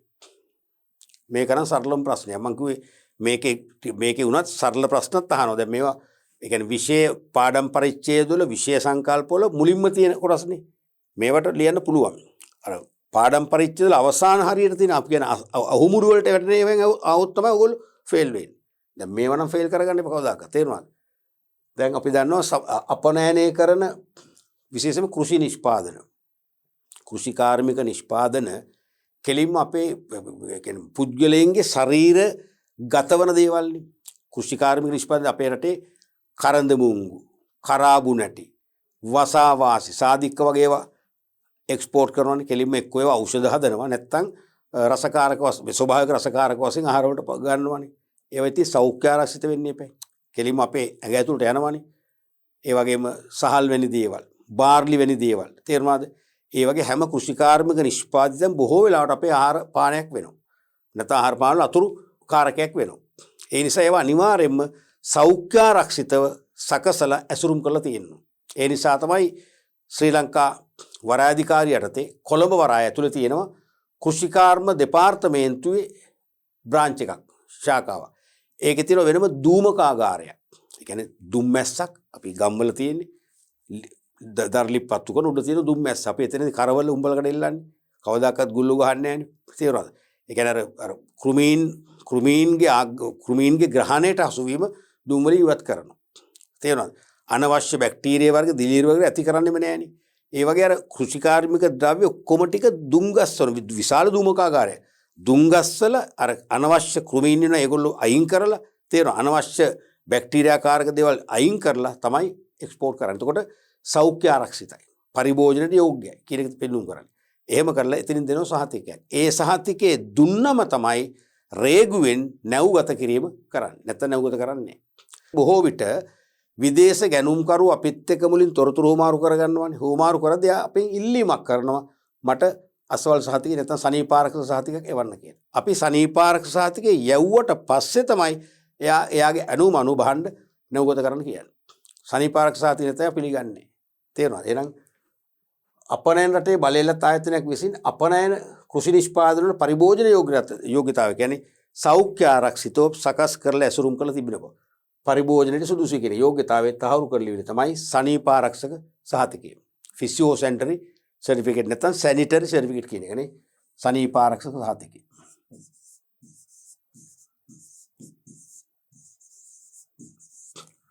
සහතිකය වන අතර අපනයන භාණ්ඩ නැව්ගත කිරීම සඳහා බාරගත් බව. අපි අපනයන කරන භාණ්ඩ අපනයනවට බාර දෙන්න බෑ. අපි රේගුවට දෙනවා. රේගු දෙපාර්තමේන්තුවෙන් තමයි නැවට පටවන්න බාර දෙන්නේ. දුන්නම නැවටයි භාණ්ඩ බාර ගන්නවා. යම් නිශ්චිත රටක නිශ්චිත වරායකට ගෙන යාම සඳහා. එහෙම බාරගත්ත කියලා නැව් සමාගම විසින් නැත්නම් නැව් සමාගම් විසින් එක්ක නැව් සමාගම් වෙනුවෙන් නැවේ කපිතාන්වරු කැප්ටන් කපිතාන්වරු විසින් නිකුත් කරන ලියවිල්ල. ඒක තමයි අපනයනය කරන භාණ්ඩ වල හිමිකම තහවුරු කරන එක. මොකද්ද? The bill of loading. නව් බාර පත. බොහොම ලේසි. නව් බාර පත. ඒක න කිසිම අමාරුවක් නෑ. මේකත් ගැටලුවක් නෑ. මේ ප්‍රශ්නේ වෙන විදිහකට අහන්න පුළුවන්. අපනයනය කරන කෘෂි නිෂ්පාදනවල පරිභෝජන යෝග්‍යතාවය තහවුරු කරමින් සනීපාරක්ෂක සහතිකයක් නිකුත් කිරීමට බලය ඇති ආයතනය වන්නේ එක ආයතනයක් දෙකක් නෑ. මොකද්ද? කෘෂිකර්ම දෙපාර්තමේන්තුව Department of Agriculture. එහෙම අහන්න පුළුවන් මේක. තේරුණානේ? right. ඊළඟට ආ කොටස ආදායම් ඉහළ නැංවීමට හා දේශීය කර්මාන්ත හිස්තනක් කිරීමට. දේශීය කර්මාන්ත එක්ක ඇති කරන්න එක්ක නැති කරන්න නැති කිරීමට රජය විසින් ආනයන මත හිස්තනක් පනවයි. ආදායම් ඉහළ නංවන්න තුන ආදායම් ඉහළ නැංවීමට හා දේශීය කර්මාන්ත මොනවද? ආරක්ෂා කරන්න. ඇයි? ආනයන වලින් දේශීය කර්මාන්ත වෙනසෙන්න පුළුවන්. එහෙමනේ වෙන්නේ. දැන් අපි හිතමු ලංකාවේ තේ කර්මාන්තය ඉතාම හොඳින් ක්‍රියාත්මක වෙනවා. කෙන්යාවෙත් තේ තියෙනවනේ, පාකිස්තානෙත් තේ තියෙනවනේ. මොනවා හරි හේතුවක් මත අපි තුමු ලංකාවේ දේශගුණික විපර්යාසයක් දැඩි වීලි කාලයක් ඇවිල්ලා තේරෙනවද? එහෙම නැත්නම් රසායනික පොහොරවල හිඟියක් ඇවිල්ලා තේ පැල වවා ගන්න බැරි වෙනවා. මොකද අර යූරියා කියන එකෙන් තේ පැල නගලා ගන්න. ඒ වගේ ප්‍රශ්නයක් මත තේ නිෂ්පාදනය පහත වැටෙනවා. එතකොට කෙන්යාවෙන් පාකිස්තානෙන් තේ ගෙන්නුවොත් මොකද වෙන්නේ? ඒ තේ දැන් අපිට අපේ තේ දැන් බීලා එපා වෙලානේ තියෙන්නේ. අර තේ වල රසයේ වෙනසක් දැනුනොත් මොකද වෙන්නේ? අපි කැමැත්තෙන් මිලදී ගන්නවා. එහෙනම් ආනයනය කරපු තේ මිලදී ගන්නවා. ඉල්ලුම වැඩි වෙනකොට තව තවත් ආනයනය කරනවා. තව තවත් ආනයනය කරනවා කියන්නේ මොකද්ද? අපේ තේ කර්මාන්තය ඉවරයි. ඒ නිසා එහෙම බෑ. එහෙම හිඟියක් තුනත් අපි හිඟේට මුහුණ දෙන්න ඕන. තේ කොළ සීමා කරලා බොන්න පුළුවන්. එකම තේ කොළ හැන්දකින් 3 දිනකට තේ හදන්න පුළුවන්. ඔය සමහර තැන්වල හදන්නේ. සමහර තැන්වල ඉන්නවා කුස්සිය වල එකම තේ වලින් තමයි තේ හදන්නේ. තේ ඉල්ලනකොට තේ දෙනවා. විනාඩියෙන් තේ දෙනවා. එකම තේ කොටෙන් තමයි තේ හදන්නේ. තේරුණාද? එහෙම හරි කරලා අපිට පාලනය කරගන්න එපා. අපේ කර්මාන්තය වලසගෙන හරියන්නේ නැහැ නේ. එහෙනම් ඒකට හොඳම දේ මොකද්ද? බදු අය කරනවා. ආනයනය කරන්න පුළුවන්. ඉහළ බදු පනවනවා. බදු පැනුවොත් මොකද වෙන්නේ? බද්ද ගෙවනවා. බද්ද තේවල මිලට එකතු කරාම තේ මිල වැඩි වෙනවා. අන්න එහෙනම් අපි ආනයනික තේ මිල දී ගන්නේ නැහැ. නිකම් මේක නතර වෙනවා. එහෙනම් ආදායම් ඉහළ නැංවීමකුත් වෙනවනේ. රජයට ආදායමකුත් ලැබෙනවා. ආදායම් ඉහළ නැංවීමට හා දේශීය කර්මාන්ත මොනව කිරීමටද? ආරක්ෂා කිරීමට. දේශීය කර්මාන්ත ආරක්ෂා කිරීමට රජය විසින් ආනයන මත තීරුබදු පනවයි. තීරුබදු පනවයි. තීරුබදු බදු කිව්වත් ලකුණු දෙනවා මම නම් මම එහෙම දීපු අවස්ථා තියෙනවා. නමුත් හැමෝම දෙන එක කරන හරියටම වචනේ තීරුබදු කියලා ලියන්නේ. තේරෙනවද? මොකද ආනයන සහ අපනයන වලට විතරයිනේ තීරුබදු කියන්නේ. නැත්නම් අපි කියන්නේ නිකන් බදු කියලානේ. තීරු වචනේ ඉන්නේ ඉම්පෝර්ට් එක්ස්පෝර්ට් විතරක් නිසා අනිවාර්යයෙන්ම තීරුබදු කියලා ලියන්න පුරුදු වෙන්න. පැහැදිලිනේ? රයිට්. ඒතර ඒකත් අමාරු නෑ. අපි බලමු ඊළඟ ප්‍රශ්නය 36 යන්න.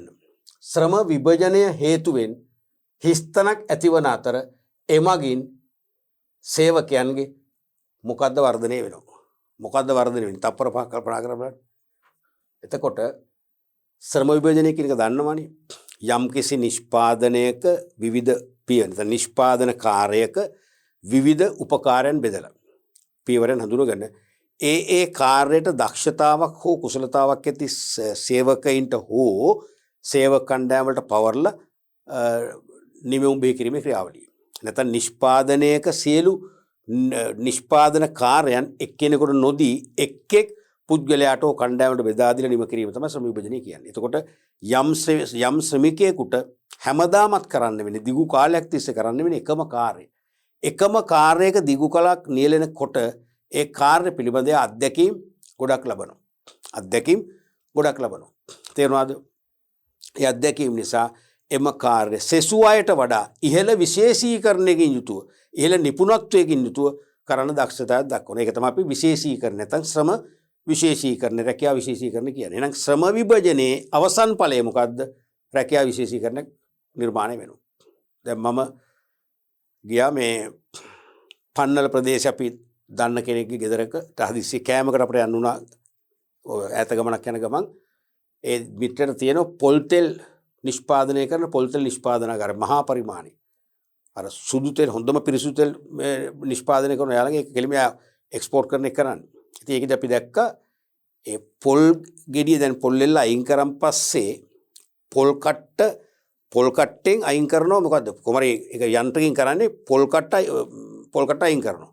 අර මුළු ගෙඩියම ඊට පස්සේ තියෙනවනේ. පොල් කට්ට අයින් කරන් පස්සේ තියෙනවා. ඒ පොල් මදේ සහිත ගෙඩිය පළකුරන්නේ නැතුව ඒ ගෙඩිය පොඩි තියෙන ස්ක්‍රේපින් මැෂින්. ඒ නිරන්තරයෙන් වර පොඩි දැති ක්‍රියාත්මක වෙනවා. ඒක මෙහෙම අල්ලන්න ඕනේ. අතින් අල්ලනවා. අතින් අල්ලලා තමයි දුඹුරු පාට කොටස දුඹුරු පාට කොටස තිබුණොත් තමයි පොල් තෙල් කහ වෙන්නේ. අර දුඹුරු පාට අර පිට පොත්ත අයින් කරන් පස්සේ තනි කර සුදු පාට අර පොල් මදයක් වගේ වෙනවා. ඒකෙන් හින්දාම තමයි සුදු පාට තෙල් එන්නේ. අරගෙන තමයි කොලෙස්ටරෝල් තියෙන්නේ. මොකේද? අර දුඹුරු පාට එකේ දන්නවනේ. පොල් මදේ ගත්තාම පස්සේ ඒ දුඹුරු පාට එක එක්ක පොල් තෙල් හැදුවොත් අනිවාර්යෙන් කොලෙස්ටරෝල්. ඒ පොල් තෙල් තමයි හොඳ නැත්තේ. ડોක්ටර්ස් කියන්නේ ඒ පොල් තෙල් ගන්න එපා කියලා. සුදු පාට තෙල් එකේ කොලෙස්ටරෝල් නැහැ. කොලෙස්ටරෝල් තියෙනවා අර හොඳ කොලෙස්ටරෝල් එක. අපේ ඇඟට අවශ්‍ය එක. තේරුණාද? එතකොට අර හූරන මේව ටික මොකද කරන්නේ? අනිවාර්යෙන් විසි කරන්න ඕනේ. විසි කරනවද? නැහැ. ඒක කලවම් කරලා හදනවා. ඒක තමයි අපි අපිට එන්න පොල් තෙල්. අර කැවන පිටරට. පුදුම කරුමයන්නේ. හොඳම නිෂ්පාදනය අපි කරලා අපි බාල නිෂ්පාදනය පාවිච්චි කරනවා. මොනතරම් අවාසනවද බලන්න. එතකොට එතනදී මම දැක්ක අර ඉන්නවා 10ක් 12ක් විතර ගැහණු පිරිමි දෙගොල්ලම අර මැෂින් එක දහස් ගාණක්නේ අර පොල් ගෙඩි අල්ලනවා. ඒගොල්ලෝ සමහර අය කතා ඉතින් කොහොමද රටේ තොරි විස්තර කළා මෙහෙම අල්ලනවා. මට නම් බයයි මං හිතනවා දැන් යතේයි කියලා. විශේෂීකරණය එකම කාර්ය කරලා. අපි කරමු මොකද අපි ඇඟිලි පහම නැහැ මන. තේරුණාද? ඒ වගේ ශ්‍රම විභජනයේ හේතුවෙන් මොකද ඇති වෙන්නේ? ශ්‍රම විශේෂීකරණයක් නැත්නම් විශේෂීකරණයක් ඔත් ඇති. එක්කෝ ශ්‍රම ඇතත් නැතත් ප්‍රශ්නයක් නැහැ. ස්කීම් එකේ තියෙන විශේෂීකරණ ලියුණා ඇති. වඩා හොඳයි ඉතින් ශ්‍රම විශේෂීකරණය කියලාම ලියනවා නම්. විශේෂීකරණය ඇතිවන අතර එමගින් සේවක මොකද්ද වැඩි වෙන්නේ? සේවකෙක් මොකද්ද වැඩි වෙන්නේ? මොනවාදවද? ඵලදායීතාවනේ. ලේබර් ප්‍රොඩක්ටිවිටි එක වැඩි වෙයි. වැරදි අඩු වෙනවා. සම්පත් නාස්තිය වෙන්නේ නැහැ. සම්පත් නාස්ති වුණොත් නිමෙවුම අඩු වෙන්නේ. සම්පත් නාස්ති වෙන්නේ නැහැ. ඒක නිමෙවුම වැඩි. ඒක තමයි ඵලදායීතාවය කියන්නේ. එහෙනම් සේවක ඵලදායීතාව ප්‍රොඩක්ටිවිටි එක. සේවක ඵලදායීතාවය වර්ධනය වෙනවා.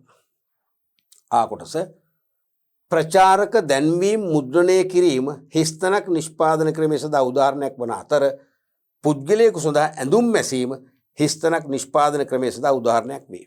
මතකනේ ඔපරේෂන්ස් මැනේජ්මන්ට් කියන ඒකකේ නැත්නම් මෙහෙයුම් කළමනාකරණය කියන පාඩමේදී අපි කතා කරා ප්‍රධාන නිෂ්පාදන ක්‍රම 4ක්. ඒ හතරෙන් දෙකක් නෙමෙයි අහන්නේ. ටක් ගාලා පාඩම මතක් වෙන්න ඕනේ. අදාළ පාඩම් පරිච්ඡේදයේ සංකල්ප මතක් වෙන්න. නිෂ්පාදන ක්‍රම 4යිනේ අපි කලේ. එතකොට ප්‍රචාරක දැන්වීම මුද්‍රණය කිරීම. දැන් අපි යම් මුද්‍රණාලයකට ප්‍රෙස් එකකට දෙනවා ප්‍රචාරක දැන්වීමක් හදලා මුද්‍රණය කරන්න කියලා. දැන්වීම කීයක් හදනවද? එකද? නෑ ගොඩක් හදනවනේ. 500ක් 1000ක් 2000ක් 3000 5000ක් හදනවනේ. ලක්ෂ ගාණකුත් නෑනේ. එවනම් ඒක මොකද්ද? ඒ කියන්නේ කණ්ඩායමකට බෙදා දීම ආරමුණෙන් හදන්නේ. කණ්ඩායමක් ඉලක්ක කරලා ප්‍රමාණයෙන් විශාල ප්‍රමාණයක් හදනවා. එහෙනම් මොකද්ද ඒක? කාණ්ඩනේ බැච් ප්‍රොඩක්ෂන්. කාණ්ඩ නිෂ්පාදනය. මුද්‍රණය කිරීම කාණ්ඩ නිෂ්පාදන ක්‍රමය. කාණ්ඩ එහෙම නැත්නම් ඕනනම් සමූහ කරලා ලියන්න පුළුවන්. ඒකටත් ලකුණු ලැබෙනවා. සමූහ කියන්නේ තෝගන බැච් ප්‍රොඩක්ෂන් කියන එක සමූහ. නිෂ්පාදන ක්‍රම සඳහා උදාහරණයක් වන අතර පුද්ගලයෙකු සඳහා ඇඳුම් මැසීම. මා සඳහා ඇඳුම් මහනවා ටේලර් කෙනෙක්. ටේලර්ට මං කියනවා මට මෙන්න මේ වගේ විලාසිතාවය, මේ වගේ සාක්කු තියෙන, මේ වගේ පොකට් තියෙන කියලා මගේ අවශ්‍යතාව කියනවා. කිව්වොත් මගේ අවශ්‍යතාව නේ දුමම මහන මොකද්ද? එක් පුද්ගලයෙක්ගේ ඇණවුමක් මත අවශ්‍යතාවය මොකද්ද? ඇණවුම් නිෂ්පාදනය. ඇණවුම් නිෂ්පාදන ක්‍රමය. ඇණවුම් නිෂ්පාදන ක්‍රමය. ඕකට කාර්ය කියලා සමහර අය විවහාර කරනවා. ස්කීම් එකේ නැතු වුණාට ටීචර්ස්ලා බොහෝ වෙලාවට ලකුණු මේකට දෙයි. නමුත් හොඳම උත්තරේ තියෙනවා ඇණවුම් නිෂ්පාදන ක්‍රමය. අපි බලමු ඊළඟ ප්‍රශ්නය 37 යන්න. ISO හිස්තනක් ප්‍රමිතිය පරිසර කළමනාකරණයට අදාළ වන අතර මතකනේ පරිසර සංරක්ෂණය සඳහා වූ තත්ත්ව කළමනාකරණ පද්ධතිය කියනකොටම අපට අමතක වෙන්නේ නැහැ. මොකද මුළු ලෝකෙම අද පරිසර හිතකාමී වෙන්න උත්සාහ දරන ප්‍රවණතාවක් තියෙනවා. සෑම පුද්ගලයෙක්ම සෑම ආයතනයක්ම තමන්ගේ ක්‍රියාකාරකම් පුද්ගලයෙක් නම් එයාගේ පුද්ගලික ක්‍රියාකාරකම් ව්‍යාපාරයක් නම් ව්‍යාපාර ක්‍රියාකාරකම් පරිසරයට හානියක් නොවන ආකාරයෙන් ඉටු කිරීමට වග බලා ගන්න ට්‍රෙන්ඩ් එකක් ප්‍රවණතාවක් තියෙනවා. ඒ සඳහා ස්විස්ලන්තයේ ජිනීවා නුවර පිහිටි ISO ආයතනය ජාත්‍යන්තර ප්‍රමිති ආයතනය අන්තර්ජාතික ප්‍රමිතියක් හදලා තියෙනවා. මේ ප්‍රමිතිය අනුව අපේ ආයතනවල ක්‍රියාකාරකම් පුද්ගලයාගේ ක්‍රියාකාරකම් හැඩගසා ගත්තොත් පරිසරයට අනිවාර්යයෙන්ම හානියක් වෙන්නේ නැහැ, ආරක්ෂා වෙනවා. ඒ කියන්නේ පරිසර සංරක්ෂණය සඳහා වූ තත්ත්ව කළමනාකරණ පද්ධතිය කියලා හරියටම කියන්නේ. ඒකට කියන්නේ මොකද? ISO 10 කීයද? ISO 14001. මේක පරිසරයෙන් කියනකොටම අපිට උඩට එන්න. මොකද ලංකාවේ ඕනෑම ගුරුවරයෙක් පරිසර සංරක්ෂණ තත්ත්ව කළමනාකරණ පද්ධතියයි පොදු තත්ත්ව කළමනාකරණ පද්ධතිය වන ISO 9001යි උගන්වලා තියෙන එක නෑ කියන බෑ. යම් කිව්ව කෙනෙකුත් අපේ ගුරුවරු අපිට උගන්වුවේ නෑ. අපිට මම පිළිගන්නේ අනිවාර්යයෙන් මේක උගන්වන්න. මොකද හැම ගුරුවරයෙක්ම දන්නවා අනික ටීචර්ස් ගයිඩ් එකේ තියෙනවා. ඒ නිසා හැමෝටම මේක ලියන්න පුළුවන් වෙනවා. අනික මේක ප්‍රායෝගිකයි අපේ ජීවිතවල සම්බන්ධයි මේ ප්‍රමිති දෙක. එහෙනම් ISO 14001 14000 නෙවෙයි 14000 කාණ්ඩේ. අපි ඒක තීරපන්ති මම කියලා දුන්නා. පරිසර සංරක්ෂණ තත්ත්ව කළමනාකරණ පද්ධති කාණ්ඩය ගෲප් එකක් තියෙන සීරීස් එකක්. ඒ සීරීස් එක තමයි 14000. ඒකේ තියෙනවා 14001 2 3 4. ඒ කියන්නේ ඒ පරිසර සංරක්ෂණයේ විවිධ අවධි. දැන් අපිට කරන්න නිර්දේශ නැහැ 14002 අපි 14001 නතර කරමු. මොකද සිලබස් එක කියන්නේ අපිට එක විතරක් කරන්න කියලා. දෙක කවදාක අහලත් නැහැ. දෙක තියෙන්නේ පරිසර විචලනයන්. පරිසරය වෙනස් වෙනවනේ. පරිසරය දැන් මේ තියෙන මේ හොඳ රවුව තියෙනවා ඊට පස්සේ මොකද වෙන්නේ? ඔන්න කළු කරලා වහිනවා. මේ හොඳ රවුව තියෙනවා එකපාරට කුණාටුවක් සුළුසුළු එකක් ඇවිල්ලා ගෙවල් දොරවල් විනාශ කරනවා. අන්නේ පරිසර විචලනයන්ට මුහුණ දීම සඳහා පූර්ව සූදානම් වන ආකාරය තමයි ISO 14002 තියෙන අවස්ථා තියෙනවා. මේක අනිවාර්යයෙන්ම ලියන්න 14001 14000 ලිව්වත් ලකුණු දෙන එකක් නැහැ. මම නුනා නම් මම නම් අඩු ගානේ පරිසරයට සම්බන්ධයි කියලා ලකුණු දෙයි. මම මේ දීලක් තියෙනවා. තේරුණාද? නමුත් ගොඩක් අය දෙන එකක් නෑ 14001ම ලියන්න ඕනේ. වන අතර ISO 9001 ප්‍රමිතිය අදාළ වනුයේ මොකද්ද? පොදු තත්ත්ව කළමනාකරණය සඳහා පොදු තත්ත්ව කළමනාකරණ පද්ධති සඳහා දැන් මේකේ ස්කීම් එකේ පොදු වචනේ පාවිච්චි කරලා නැහැ. නමුත් හරිම වචනේ පොදු. තේරුණාද? කළමනාකරණ පොදු තත්ත්ව කළමනාකරණ පොදු තත්ත්ව කළමනාකරණ පද්ධති සඳහා හරි නම් එන්න ඕනේ මේක කළමනාකරණය පොදු තත්ත්ව කළමනාකරණ පද්ධති සඳහා පද්ධතිය වුණා තමයි මෙතන හොඳ පද්ධති ඒක මම උන ලියන්න මේක හරිම වචනේ මෙතනට පද්ධතිය එන්න ඕනේ. එහෙම අඩුපාඩු තියෙනවා. තේරුණාද? මේ කියන්නේ ඕනෑම ව්‍යාපාරයකට දැන් ගුවන් යානා නිපදවන ව්‍යාපාරයයි අපේ තමු රස කැවිලි නිෂ්පාදනය කරන ව්‍යාපාරයකුයි අයිස් කැට තියෙන අයිස් කියුබ් අයිස් නිපදවන ව්‍යාපාරයකුයි තුනක්නේ. තනිකර අසමාන ශේෂ්ඨ තුනනේ මං කිව්වේ ගුවන් යානා රස කැවිලි අයිස්. ඔය තුනේම නිෂ්පාදන ක්‍රියාවලින් අසමානයි. නිෂ්පාද යෙදවුම් අමුද්‍රව්‍ය බවට පත් කරන කම්මල් පිරියත ඉන්ටර්නල් ලේඅවුට් එක අසමානයි.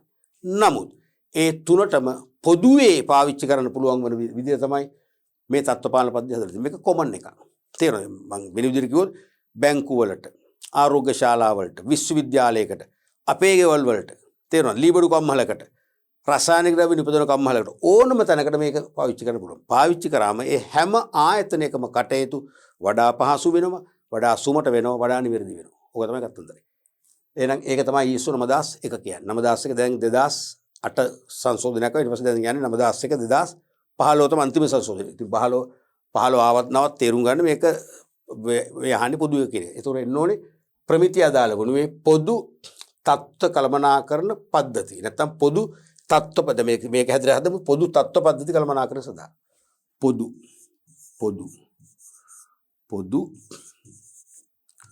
තත්ත්ව පද්ධති කළමනාකරණය. මේක රහපු දින පහදන්න එපා. නැත්තම් මේක එන්න ඕනේ පොදු තත්ත්ව කළමනාකරණ පද්ධතිය. පොදු තත්ත්ව කළමනාකරණ පද්ධතිය තමයි මේක නියම නම නේද? දැන් මේක කළමනාකරණය දාලා තියෙන්නේ අපේ නිසා දාමු පොදු තත්ත්ව පද්ධති කළමනාකරණ සඳහා. පැහැදිලිනේ? ආයන්න.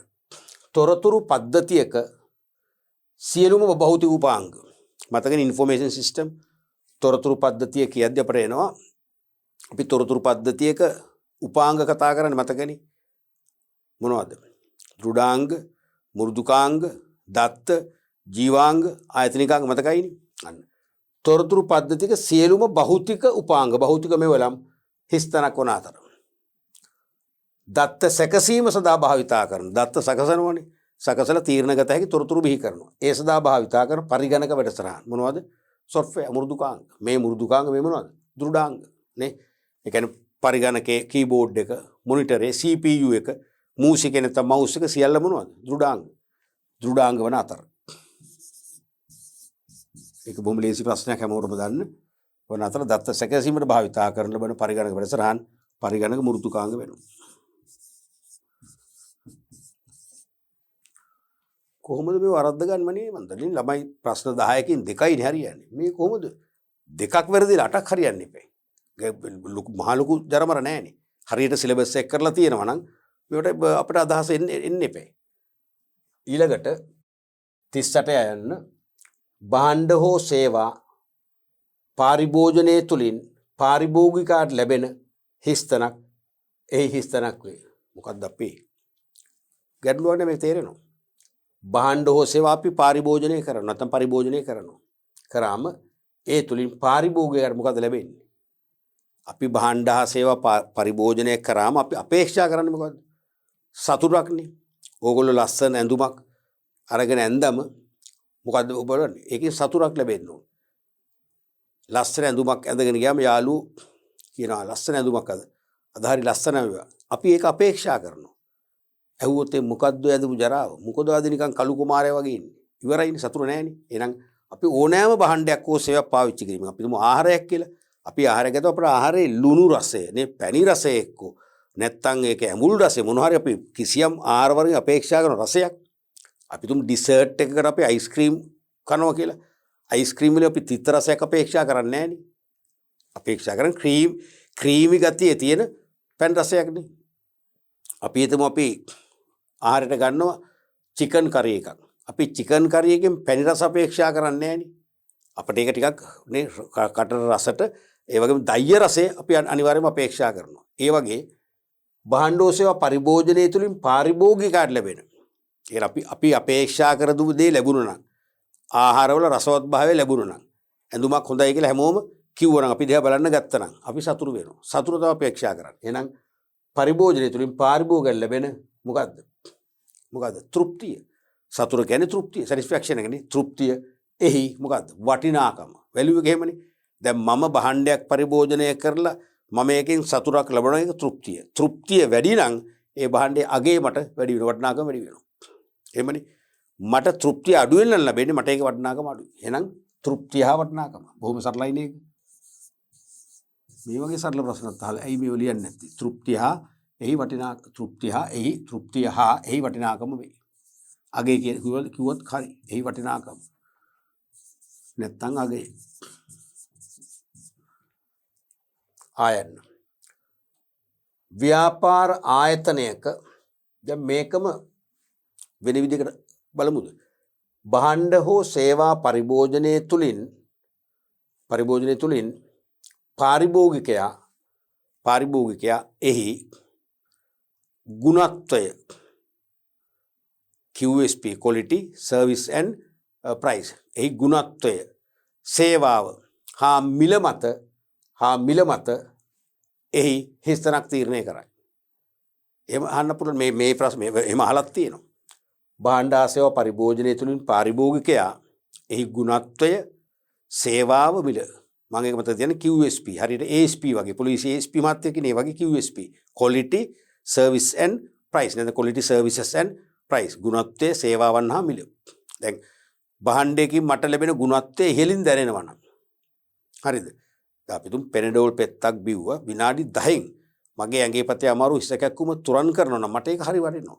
ඒ පෙන්ඩෝල් පෙත්ත රුපියල් අපි තුමු සාමාන්‍ය වෙළඳ පොලේ 2යි කියලා. අපි තුමු යම් වෙලෙන්දෙක් කියනවා ටිකයි තියෙන රුපියල් 10කට දෙන එක. 10 නේ 20 කෝත් මට වටිනවා. ඇයි ගුණත්වය හොඳයිනේ. තේරුණාද? අපි තුමු ඒ හිස කැක්කුමක් ඇල්ලුම පෙන්ඩෝල් පෙත්ත බොන උදේ 8ට. රෑ 8ට තමයි හිස කැක්කුම අඩු වෙන්නේ. තේරුම් ගන්න නැහැ නේ එහෙමනම්. එහෙමනම් රුපියල් 2 එක අපි දෙකටවත් ගන්න. එහෙනම් බොන්නේම නැහැ. තේරුණාද? එහෙනම් ගුණත්වයේ වැඩි වෙන්න වටිනාකම වැඩි වෙනවා. මට හොඳ සේවාවක් ලබා දෙනවා. මම යම්කිසි අපි තුමු AC ප්ලාන්ට් එකක් ගන්නවා කියලා. AC ප්ලාන්ට් එකක් සවි කරනවා. ඒ AC ප්ලාන්ට් එක අලෙවි කරන ආයතනය ඒගොල්ලන්ගේ සේවාංශයක් වෙනම තියෙන සර්විස් ඩිපාර්ට්මන්ට් එකක් හරියට මාස 3ක් අපිට දැනුම් දීලා වෙලාවක් ඉල්ලගෙන අපිට අමතකයි. ඒගොල්ලොම තක් කරලා සර්විස් එක දෙනවා. මොන තරම් හොඳ සේවාවක්ද? එහෙනම් ඒ සේවාව අපිට හොඳින් ලැබෙනකොට මට ඒකේ අගේ වැඩි. වටිනාකම වැඩි. නැත්නම් වටිනාකම අඩුයි. අනික මිල. ඒ මිල සාධාරණ වෙන්න ඕන. මිල දැරිය හැකි මිලක් වෙන්න ඕන. තේරුණාද? දැන් අපි තුමු ගිය සතියේ නැත්නම් ගිය මාසේ AC ප්ලාන්ට් එකේ මිල අපි තුමු රුපියල් 85000යි. සති දෙකකට පස්සේ කියලා හිතන්න. සති දෙකකට පස්සේ 1,85,000යි. අපෝ එපා. වටින්නේ නැහැ. එහෙම වෙන්න බෑනේ.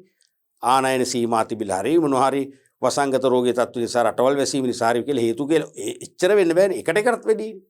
85000 ලක්ෂයක් 1,10,000ක් කමන්නේ 1,85,000ක් වෙන්න බෑනේ. එහෙනම් එහෙම ලොකු මිලක් වුණොත් මට ඒක වටින්නේ නැහැ. එහෙනම් ගුණත්වයේ සේවාව මිල අනුව තමයි අපි වටිනාකම අනුදෝරික තීරණය කරන්නේ. එහෙනම් තුලින් පාරිභෝගිකයා ඒ ගුණත්වයේ සේවාව මිල ඔස්සේ සිදු කරන ඇගීම හිස්තනක් වේ මොකද්ද? වටිනාකම එහෙම අහන්න පුළුවන්. ව්‍යාපාර ආයතනයක සියලුම සේවකයින් විසින් හිස්තනක් සඳහා වඩාත් හොඳ සේවාවක් ලබා දීමට සාමූහිකව කටයුතු කිරීම හඳුන්වන්නේ හිස්තනක් අලෙවිකරණය යනුවෙනි. දැන් මේ ප්‍රශ්නේ මටත් තේරුන්නේ. දැන් තේරෙනවා. මං කියවනේ මේ වගේ හිස්තන් ප්‍රශ්න එක්ක ආරම්භ කරද්දිම තේරෙනවා. නැත්තම් තේරෙන්නේ නැහැ. එක්ක මැදදි තේරෙනවා. එක්ක අගදි තේරෙනවා. ඒත් නැත්තම් අගයි මුලයි කම්පෙයාර් කරාම තේරෙනවා. එක්ක අගයි මැදයි කම්පෙයාර් කරාම තේරෙනවා. ක්‍රම පහයි තියෙන්නේ. ඒ නිසා මේ ප්‍රශ්න අපි නිකම්ම මතු පිට එකවරක් කියවුවට උත්තර ලැබෙන්නේ නැහැ. ඔබ සමහරට අනුමාන කරලා උත්තර ලියන්න යන්න එපා. මුලින්ම ප්‍රශ්නේ අතට ගන්න. ප්‍රශ්නේ අපේ කරගන්න. ව්‍යාපාර ආයතනයක සියලුම සේවකයන් විසින් හිස්තනක් සඳහා මට නම් එන්නේ අදහසක්. වඩාත් හොඳ සේවාවක් ලබා දීමට සාමූහිකව කටයුතු කිරීම හඳුන්වන්නේ. අදහසක් එන්නේ. නමුත් මෙන්න එන තැනක් අලෙවිකරණය. අලෙවිකරණය යනුවෙන්. අන්න අලෙවිකරණය කියන පොයින්ට් එක තමයි මෙතන වැදගත් වෙන්නේ. මෙන්න මේකෙන් අහුවෙනවා මොකද්ද මේ කියන්නේ කියලා. තේරුණාද? අනික සේව දැන් හරි. දැන් අලෙවිකරණය කියලා ආවනේ. දැන් අපිට ඉංගියක් ආවා. හින්ට් එකක් ආවා. මේ කිසිම තරක හින්ට් එකක් නැහැ. මේක නොතිබුණා නම් මේ ප්‍රශ්නේ ඉතාම අමාරු මටත් ලියන්න බෑ. තේරුණාද? අලෙවිකරණය කියන එක එනවා. බලන්න ප්‍රශ්නේ අවසානයේ දක්වා යන්න ඕන. දැන් මේ හැරි කියවද්දි තේරෙන්නේ නැහැ. මටත් තේරෙන්නේ නැහැ. ඔබ කියන්නකෝ. ඔබ නම් බලවපෝ මේක ප්‍රශ්නේ අමාරු. එහෙම වැටෙන්න එපා. කොච්චර නොතේරුණොත් හිතන්නේ නැහැ. මට මේක තේරෙන වෙලාවක් තියෙනවා. මුලදි තේරුන්නේ මැදදී අගදී තේරෙයි කියලා හිතන් ඉන්නේ. එහෙනම් මේකෙදි තේරෙන්න පටන් ගන්නවා. මේකෙදි තේරුම් නැත්තම් මේක කම්පෙයාර් කරන්න මේ මැදට මුලට ඒතර අහු වෙනවා. මොකක්ද අලෙවිකරණය ගැන අහන්නේ? සේවකයොත් කියනවනේ ව්‍යාපාර ආයතනයක සියලුම සේවකයින් විසින් සියලුම සේවකයින් ගනුදෙනුකරුවන්ගේ අවශ්‍යතා සහ වුමනා ඉහළම තෘප්තිමත් කිරීමට සියලුම සේවකයින්ගේ කැපවීම උපරිම දායකත්වය ලබා ගන්න ඕනේ. එහෙම ලබාගෙන තේරෙනවද? එහෙම ලබාගෙන ඉලක්ක ගනුදෙනුකරුවන්ගේ අවශ්‍යතා සහ වුමනා ඉහළම තෘප්තිමත් කරනවා නම් ඒක තමයි අපි ඉගෙන ගත්තේ සාකල්‍යවාදී සංකල්ප. මතකනේ හොලිස්ටික් කන්සෙප්ට් එක. සාකල්‍යවාදී සංකල්පේ අපි විචලන හතරක් කිව්වා. එකක් තමයි කාර්යඵල අලෙවිකරණය, තව එකක් තමයි සමාජීය අලෙවිකරණය, සෝෂියටල් මාකටිං, තව එකක් කිව්වා සමුදානිත අලෙවිකරණය. ඒ කියන්නේ පාරිභෝගික සදා. අන්න ඒක තමයි මෙතන සම්බන්ධ. සමුදානිත අලෙවිකරණය. අනිත් එක තමයි අභ්‍යන්තර අලෙවිකරණය, ඉන්ටර්නල් මාකටිං. Internal marketing. තේරුණාද? දැන් ගනුදෙනුකරුවන් තෘප්තිමත් කිරීම උදෙසා තේරුණාද? තෘප්තිමත් කිරීම උදෙසා අලෙවිකරණ සම්පාතය මතකනේ 4P's ඒ කියන්නේ product price place promotion ඒ සාධක අතර හොඳින් කියන්නේ සම්මිශ්‍රණය කරලා ප්‍රශස්තාකාරයෙන් තීරණය කරලා වෙළඳපොළ දියත් කිරීමෙන් ගනුදෙනුකරුවන් උපරිම ලෙස තෘප්තිමත් කරන්න පුළුවන්. ඒක තමයි සමෝදානිත අලෙවිකරණය කියලා කිව්වේ. තේරුණාද? දැන් මෙතන කියන්නේ සේවකයෝ ගනුදෙනුකරුවන්ගේ අවශ්‍යතා සහ වුමනා තෘප්තිමත් කරන්න ඒ අලෙවි සම්පාතයේ P4 හොඳින් මිශ්‍ර කරනවා වගේම තමයි සියලුම සේවකයන්ගේ දායකත්වයේ කැපවීම සහයෝගය ලබා ගන්නත් ඕනේ. අපි හිතමු කිසියම් ආයතනයක ගැනුම් අංශය, ගබඩා අංශය, නිෂ්පාදන අංශය, ඇසුරුම් අංශය, භාණ්ඩ නිකුත් කිරීමේ ඇසුරුම් අංශ තියෙනවා කියලා. ඕකේ අපි හිතමු ඔක්කොම ගැනුම් අංශය, ගබඩා අංශය, නිෂ්පාදන අංශය කියන සියලු අංශවල ඇසුරුම් අංශය සියලු අංශවල සේවකයෝ ඉතා උනන්දුවෙන් කැප වෙලා නිවැරදි භාණ්ඩයක්, තත්ත්වයෙන් උසස් ලෙස භාණ්ඩයක් නිර්මාණය කරන්න දායකත්වය දුන්නා. ඒකේ වාසිය ලැබෙන්නේ කාටද? අපිට ගනුදෙනුකරුවන්ට. නමුත් භාණ්ඩ නිකුත් කිරීමේ අංශය වරදක් කළා. ඒ නිකුත් කිරීමේ අංශයට කලින් දැනුවත් කරලා තියෙනවා. නිකුත් කිරීමේ අංශයේ ගබඩාවේ භාණ්ඩ නිකුත් කරන්න ඕනේ මොකද්ද? FIFO ක්‍රමයට. FIFO. නමුත් ඒගොල්ලෝ නිකුත් කරන LIFO ක්‍රමයට. සම්පූර්ණයෙන්ම අවුල් දරුවනේ. මොකද්ද FIFO කියන්නේ? first in first out. LIFO last in first out. FIFO කියන්නේ මුලින් ආපු භාණ්ඩ මුලින් නිකුත් කරන්න. හරිනේ. දැන් පිටුම සති දෙකකට කලින් ආපු භාණ්ඩ තමයි අද ඉෂුව කරන්න ඕනේ. ඊයේ ආපු අද ඉෂුව කළා හරියනේ අලුත්නේ. තේරෙනවද? එහෙනම් LIFO කියන්නේ last in first out. ඊයේ ආපු අද නිකුත් කරනවා. ඒතොර හැමදාම භාණ්ඩ පරණ වෙනවා. එහෙනම් මොකද වෙන්නේ? කලක් යනකොට යල්පැන ගිය භාණ්ඩ තමයි මාකට් එකට යන්නේ. අන්න එනම් පාරිභෝගික තෘප්තිය උදෙසා සියලු සේවකයන් දායක වුණේ නැතන. නිකුත් කිරීමේ අංශ සේවකයෝ වුණා. ඒ නිසා සියලුම අංශවල සේවකයන්ගේ දායකත්වයේ පාරිභෝගික අවශ්‍යතා සහ වුමනා තෘප්තිමත් කිරීම උදෙසා ලැබෙනව නම් තමයි වඩා හොඳ. ඒක අභ්‍යන්තර වැඩක් නේ. ඉන්ටර්නල් ගේම් එකක් නේ. සේවකයන්ට අභිප්‍රේරණ පහසුකම් සපයලා හොඳ වැඩ පරිසරයක් නැත රැකියා පරිසරයක් නිර්මාණය කරලා සේවකයින්ට වගකීම් ඇති කරලා අවබෝධ කරලා ඉහළ වැටුප් පහදීමනා ගෙවලා සේවකයෝ තෘප්තිමත් කරලා සේවකයන්ගේ උපරිම ප්‍රයෝජනයක් ගන්නවා. අවශ්‍යතා සහ වුමනා තෘප්තිමත් කරන්න තමන් අතින් තමන්ගේ තනතුරට අනුව අපේක්ෂා දැන් තමන් අතින් සිදුවිය යුතු තමන්ගෙන් බලාපොරොත්තු වන රාජකාරීන් බලාපොරොත්තු වනටත් වඩා හොඳින් ඉෂ්ට කරයි කියලා ආයතනය බලාපොරොත්තු වෙනවා. ඒ අනුව සේවකයෝ ඒ සදා කැප වෙනවා. ඒක තමයි අභ්‍යන්තර අලෙවිකරණය කියන්නේ. එහෙනම් මේ අහන්නේ ඉන්ටර්නල් මාකටිං ගැන. අභ්‍යන්තර අලෙවිකරණය. එහෙනම් ව්‍යාපාර ආයතනික සියලුම සේවකයින් විසින් හිස්තනක් සඳහා වඩාත් හොඳ සේවාවක් ලබා දීමට සාමූහිකව කටයුතු කිරීම හඳුන්වන්නේ හිස්තනක් අලෙවිකරණය යනුවෙනි. එතකොට ව්‍යාපාර ආයතනික සියලුම සේවකයින් විසින් හිස්තනක් සඳහා වඩාත් හොඳ සේවාවක් ලබා දී. හිස්තනක් කියන්නේ කාටද? වඩාත් හොඳ සේවාවක් ලබා දීමට කාට හරිනේ. එක්ක පුද්ගලයන්ට එක්ක ආයතන වලට. එහෙනම් සේවකයෝ වඩා හොඳ සේවාවක් ලබා දෙන්නේ කාටද? ආයතනයට තමයි. ආයතනයට අවශ්‍ය ධාරිතයන් වැඩ කරනවා කියන්නේ ඒක බලපාන්නේ කාටද? ගනුදෙනුකරුවන්ට. එහෙනම් ගනුදෙනුකරුවන් සඳහා උසස් සේවාවක් ලබා දෙන ආයතනයේ සීලුම සේවකයන් සම්බන්ධ කරගන්නවා. ඒගොල්ලෝ හොඳින් අභිප්‍රේරණය කළා. එහෙනම් ගනුදෙනුකරුවන් සඳහා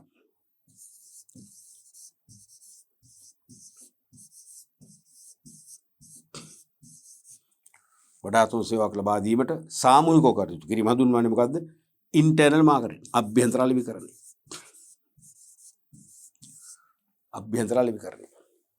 පැහැදිලිනේ මේ ප්‍රශ්නේම ව්‍යාපාර ආයතනයකට උපරිම කාර්යඵල නෙලා ගැනීම සඳහා සාකල්‍යවාදී සංකල්පය තුළ දියත් කරනු ලබන වැඩපිළිවෙල හිස්තැනක් කළමනාකරන ලෙස හැඳින්වේ. තේරුණා? සාකල්‍යවාදී සංකල්පය තුළ ව්‍යාපාරයට උපරිම කාර්යඵල, ඒ කියන්නේ ව්‍යාපාරේ ලාභය වැඩි කර ගැනීම, ව්‍යාපාරේ භාණ්ඩ වලට ඉහළම සන්නම් පක්ෂපාතීත්වය දිනා ගැනීම, ව්‍යාපාරේ පරිසර හිතකාමී මාවතර පිවිසීම වැනි දේවල් ව්‍යාපාර කාර්යඵලනේ. අනාගතයේ සුබවාදීව ව්‍යාපාරයට පවතින දෙන දායාදයන්. අනේ එවැනි තත්ත්වයක් උදා කිරීම මොන කළමනාකටද අයිති වෙන්නේ? කාර්යඵල අලෙවිකරණ. මේකම තමයි අභ්‍යන්තර නේතුර කාර්යඵල අලෙවිකරණ. ඒක මතකනේ සාකල්‍යවාදී සංකල්පයේ විචලනයන් හතරම අර සමෝදානිත අලෙවිකරණේ, කාර්යඵල, අභ්‍යන්තර සහ සමාජීය අලෙවිකරණය කියන හතරම ආන්න පුළුවන් මෙන්න මේ වගේ ආදර්ශ ප්‍රශ්න මගින්. හරි, ඊළඟට අපි බලමු 39 යන්න. ණයකර. මතකයි ණයකර කියන්නේ මොකක්ද? සීමිත පොදු සමාගම්, අතිරේක ප්‍රාග්ධනය, අතිරේක මැදිකල් සහ දිගුකල් මූල්‍ය අවශ්‍යතා සම්පූර්ණ කරගන්න මහජනයාගෙන් රැස් කරන ණය ප්‍රාග්ධනය. මැදිකල් දිගුකල් දෙකම. කෙටිකල් නෙවෙයි. ණයකර සදා ස්ථාවර අනුපාතයක්. මොකද මේ කියන්නේ? පැහැදිලිනේ. ස්ටාර්ට් එකම තේරෙනවා. ණයකර කියන්නේ මහජනයා දිගුකාලීනව සපයන ණය හෝ මැදිකල් සපයන ණය. ඒ ණය වලට මහජනයාට දෙන්නේ ප්‍රතිලාභයක්. සමහර මහජනයා තමන්ගේ බැංකුවල සල්ලි ආපහු ගන්නවා. පොලියක් ගෙවන සල්ලි. පොලියක් ගෙවන සල්ලි අරගෙන නිකන් දෙන්නේ නැහනේ. එහෙනම් බැංකු පොලියට වඩා ඉහළ ප්‍රතිලාභයක් අපේක්ෂා කරනවා. මොකද ඒ කියන්නේ පොලියක්. ණයකර වල දෙන්නේ පොලියක්. එහෙනම් ණයකර සදා ස්ථාවර පොලි අනුපාතයක්. පොලි ස්ථාවරයි. ඒ කියන්නේ 10% ලාභ කෝටියක් වුණත් කෝටි 100ක් වුණත් 10% තමයි ගවන්නේ. ඒක ලාභේ වැඩි වෙන විට වැඩි වෙන්නේ නැහැ. දැන් ලාභාංශ එහෙම නෙවෙයිනේ. සාමාන්‍ය කොටස් සීමන්ට කියන ලාභාංශේ ලාභ වැඩි වෙනකොට වැඩි වෙනවනේ. අඩු වෙද්දී මේක නෑ. මේක ස්ථාවරයි. 10% 10 15 15. ස්ථාවර පොලි අනුපාතයක් ගෙවිය යුතු අතර සාමාන්‍ය කොටස් සඳහා ගෙවිය යුතු හිස්තැනක් අනුපාතයේ විචල්්‍ය වේ. නැත්නම් විචලනය වෙනවා. විචල්්‍ය වේ. මොකද? සාමාන්‍ය කොටස් හිමියන් කියන්නේ දැන් අපි රුපියල් 10 කොටස් ප්‍රමාණයක් අරගෙන සමාගමේ ප්‍රාග්ධනයට දායක වෙනවා. සාමාන්‍ය කොටස්. හරිද? ඒකට දෙන ප්‍රතිලාභය මොකද්ද? පොලිය නෙවෙයි. ලාභාංශ බව අපි දන්න ඩිවිඩන්ඩ්ස්. ඒ ලාභාංශ නිශ්චිත නැහැ. නිශ්චිත නැහැනේ. ලාභ වැඩි වෙද්දී අධ්‍යක්ෂ මණ්ඩලය තීරණය කරනවා වැඩි ලාභාංශයක් ගෙවන්න. ලාභ අඩු වෙද්දී අඩු ලාභාංශයක් ගෙවන්න. එහෙමනම් මොකද වෙන්නේ? ඒ ලාභාංශේ විචලනය කියන විචල්යක් වෙනවා කියන එක. එහෙනම් සාමාන්‍ය කොටස් සඳහා ගෙවිය යුතු ලාභාංශ අනුපාතය. අරක පොලි මේක ලාභාංශ අනුපාතය. විචල්්‍ය වේ. පැහැදිලිනේ? මේකම අපිට වෙනස් කරන්න පුළුවන් කොහොමද? වර්ණීය කොටස් සඳහා මොකද්ද? වර්ණීය කොටස් මේ සාමාන්‍ය කොටස්නේ. preference shares and ordinary shares. වර්ණීය කොටස් වලටත් ලාභාංශ තමයි. හැබැයි වර්ණීය කොටස් හරිය ණයකර හා සමානයි. වර්ණීය කොටස් නිකුත් කරන අවස්ථාවේදීම ලාභාංශ ප්‍රතිශතය ප්‍රකාශ කරන්න ඕනේ. ප්‍රකාශ කරලයි කොටස් විකුණ ප්‍රාග්ධනය. දැන් මම වර්ණීය කොටස් මිලදී ගන්නවා නම් මට ආරම්භයේදීම දැනගන්න ඕනේ මට වර්ෂයේ අවසානයේ කොච්චර ලාභාංශ ප්‍රතිශතයක් ලැබෙනවද කියලා. ඒක අනිවාර්යයෙන්ම කියන්න ඕනේ. ඒක ස්ථිරයි. ණයකර වගේම. තේරෙනවද? එහෙනම් වර්ණීය කොටස් සඳහා ස්ථාවර මොකද්ද? ස්ථාවර ලාභාංශ අනුපාතය. ඒකත් වෙනස් වෙන්නේ නැහැ. අතර සාමාන්‍ය කොටස් සඳහා ගෙවිය යුතු ලාභාංශ අනුපාතය ස්ථාවර නොවේ. නැත්නම් විචල්්‍ය වේ. නැත්නම් විචලනය වේ. එහෙමත් හිතන්න පුළුවන්. ඊළඟට සේවක හිස්තැනක් තුලින් වර්තමාන රැකියා කාර්ය සාධනයේ වර්ධනය කළ හැකි අතර සේවක හිස්තැනක් තුලින් අනාගත කාර්ය සාධනය කෙරෙහි අවධානය යොමු කරේ. තේරෙනවද? මට නම් මෙලෝදියක් තේරෙන්නේ නැහැ. ඇත්ත කතාව ඕකනේ. ඔබටත් එහෙම තමයි. දැන් මොකද වෙන්නේ? අඬනවද? වැළපෙනවද? මැරෙනවද? බෑනේ. එහෙම කරන්න බෑනේ. මේ විභාගෙන් අපි ලියන්නේ. අපි උත්සාහ ගමු නේ. මේකේ එක මං කියන එකවර තේරෙන්නේ නැති ප්‍රශ්න තියෙනවා. දෙවන වර කියවනවා. ඒ තේරෙන්නේ නැත්නම් තුන් වර කියවනවා. කියවල බලනවා මේක ඕනනම් මැච් කරනවා. මුලාග මැච් කරද්දී අහුවෙනවා. සේවක හිස්තැනක් තුලින් වර්තමාන රැකියා කාර්ය සාධනේ. අන්න දැන් අහුවෙනවා. මේ මුලයි මෙතන මැච් කරන්නේ. සේවක හිස්තැනක් තුලින් වර්තමාන රැකියා කාර්ය සාධනේ කියන්නේ වර්තමානයේ රැකියාවේ නියුක්ත සේවකයන්ගේ කාර්ය සාධනය කියන්නේ මොකද? performance. ඒ කියන්නේ රැකියාව තුළින් තමන් ඉටු කරන රාජකාරීන් performance කාර්ය සාධනය වර්ධනය වෙනවා.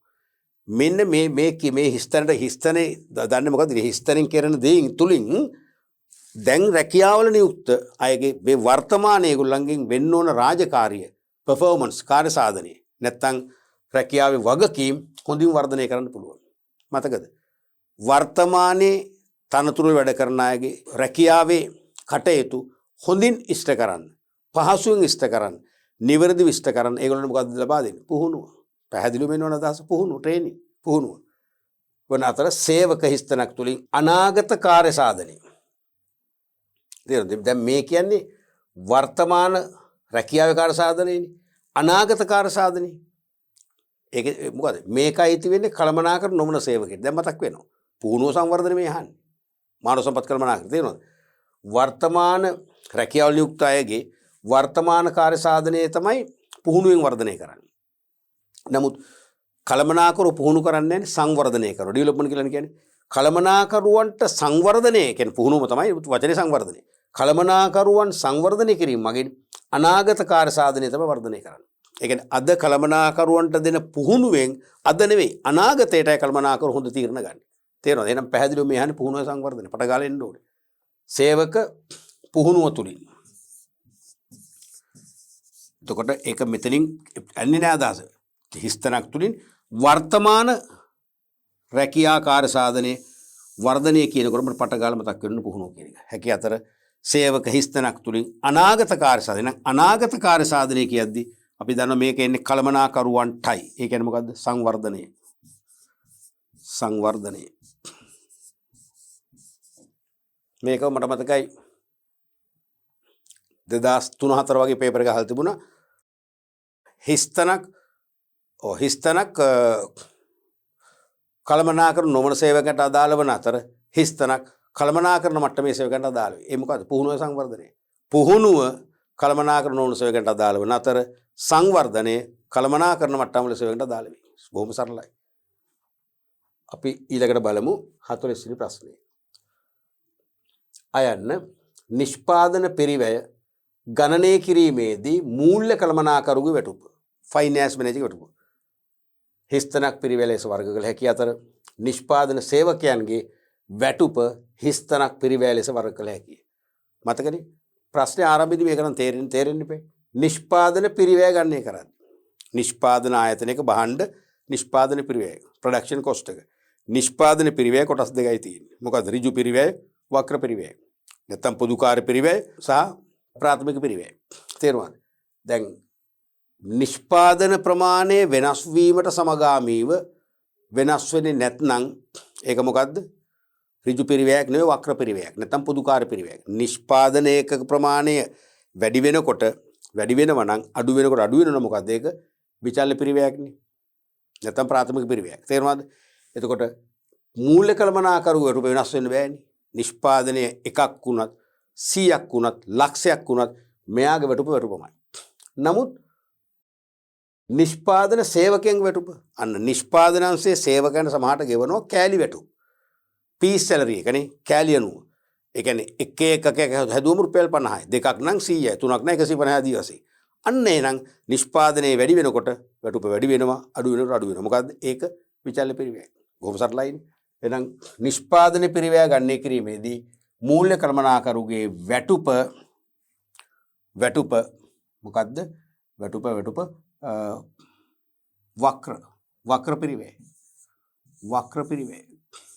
වක්‍ර පරිවැය නැත්තම් කොට දාන්න පුළුවන් ස්ථාවර පරිවැය. ඒත් හරි.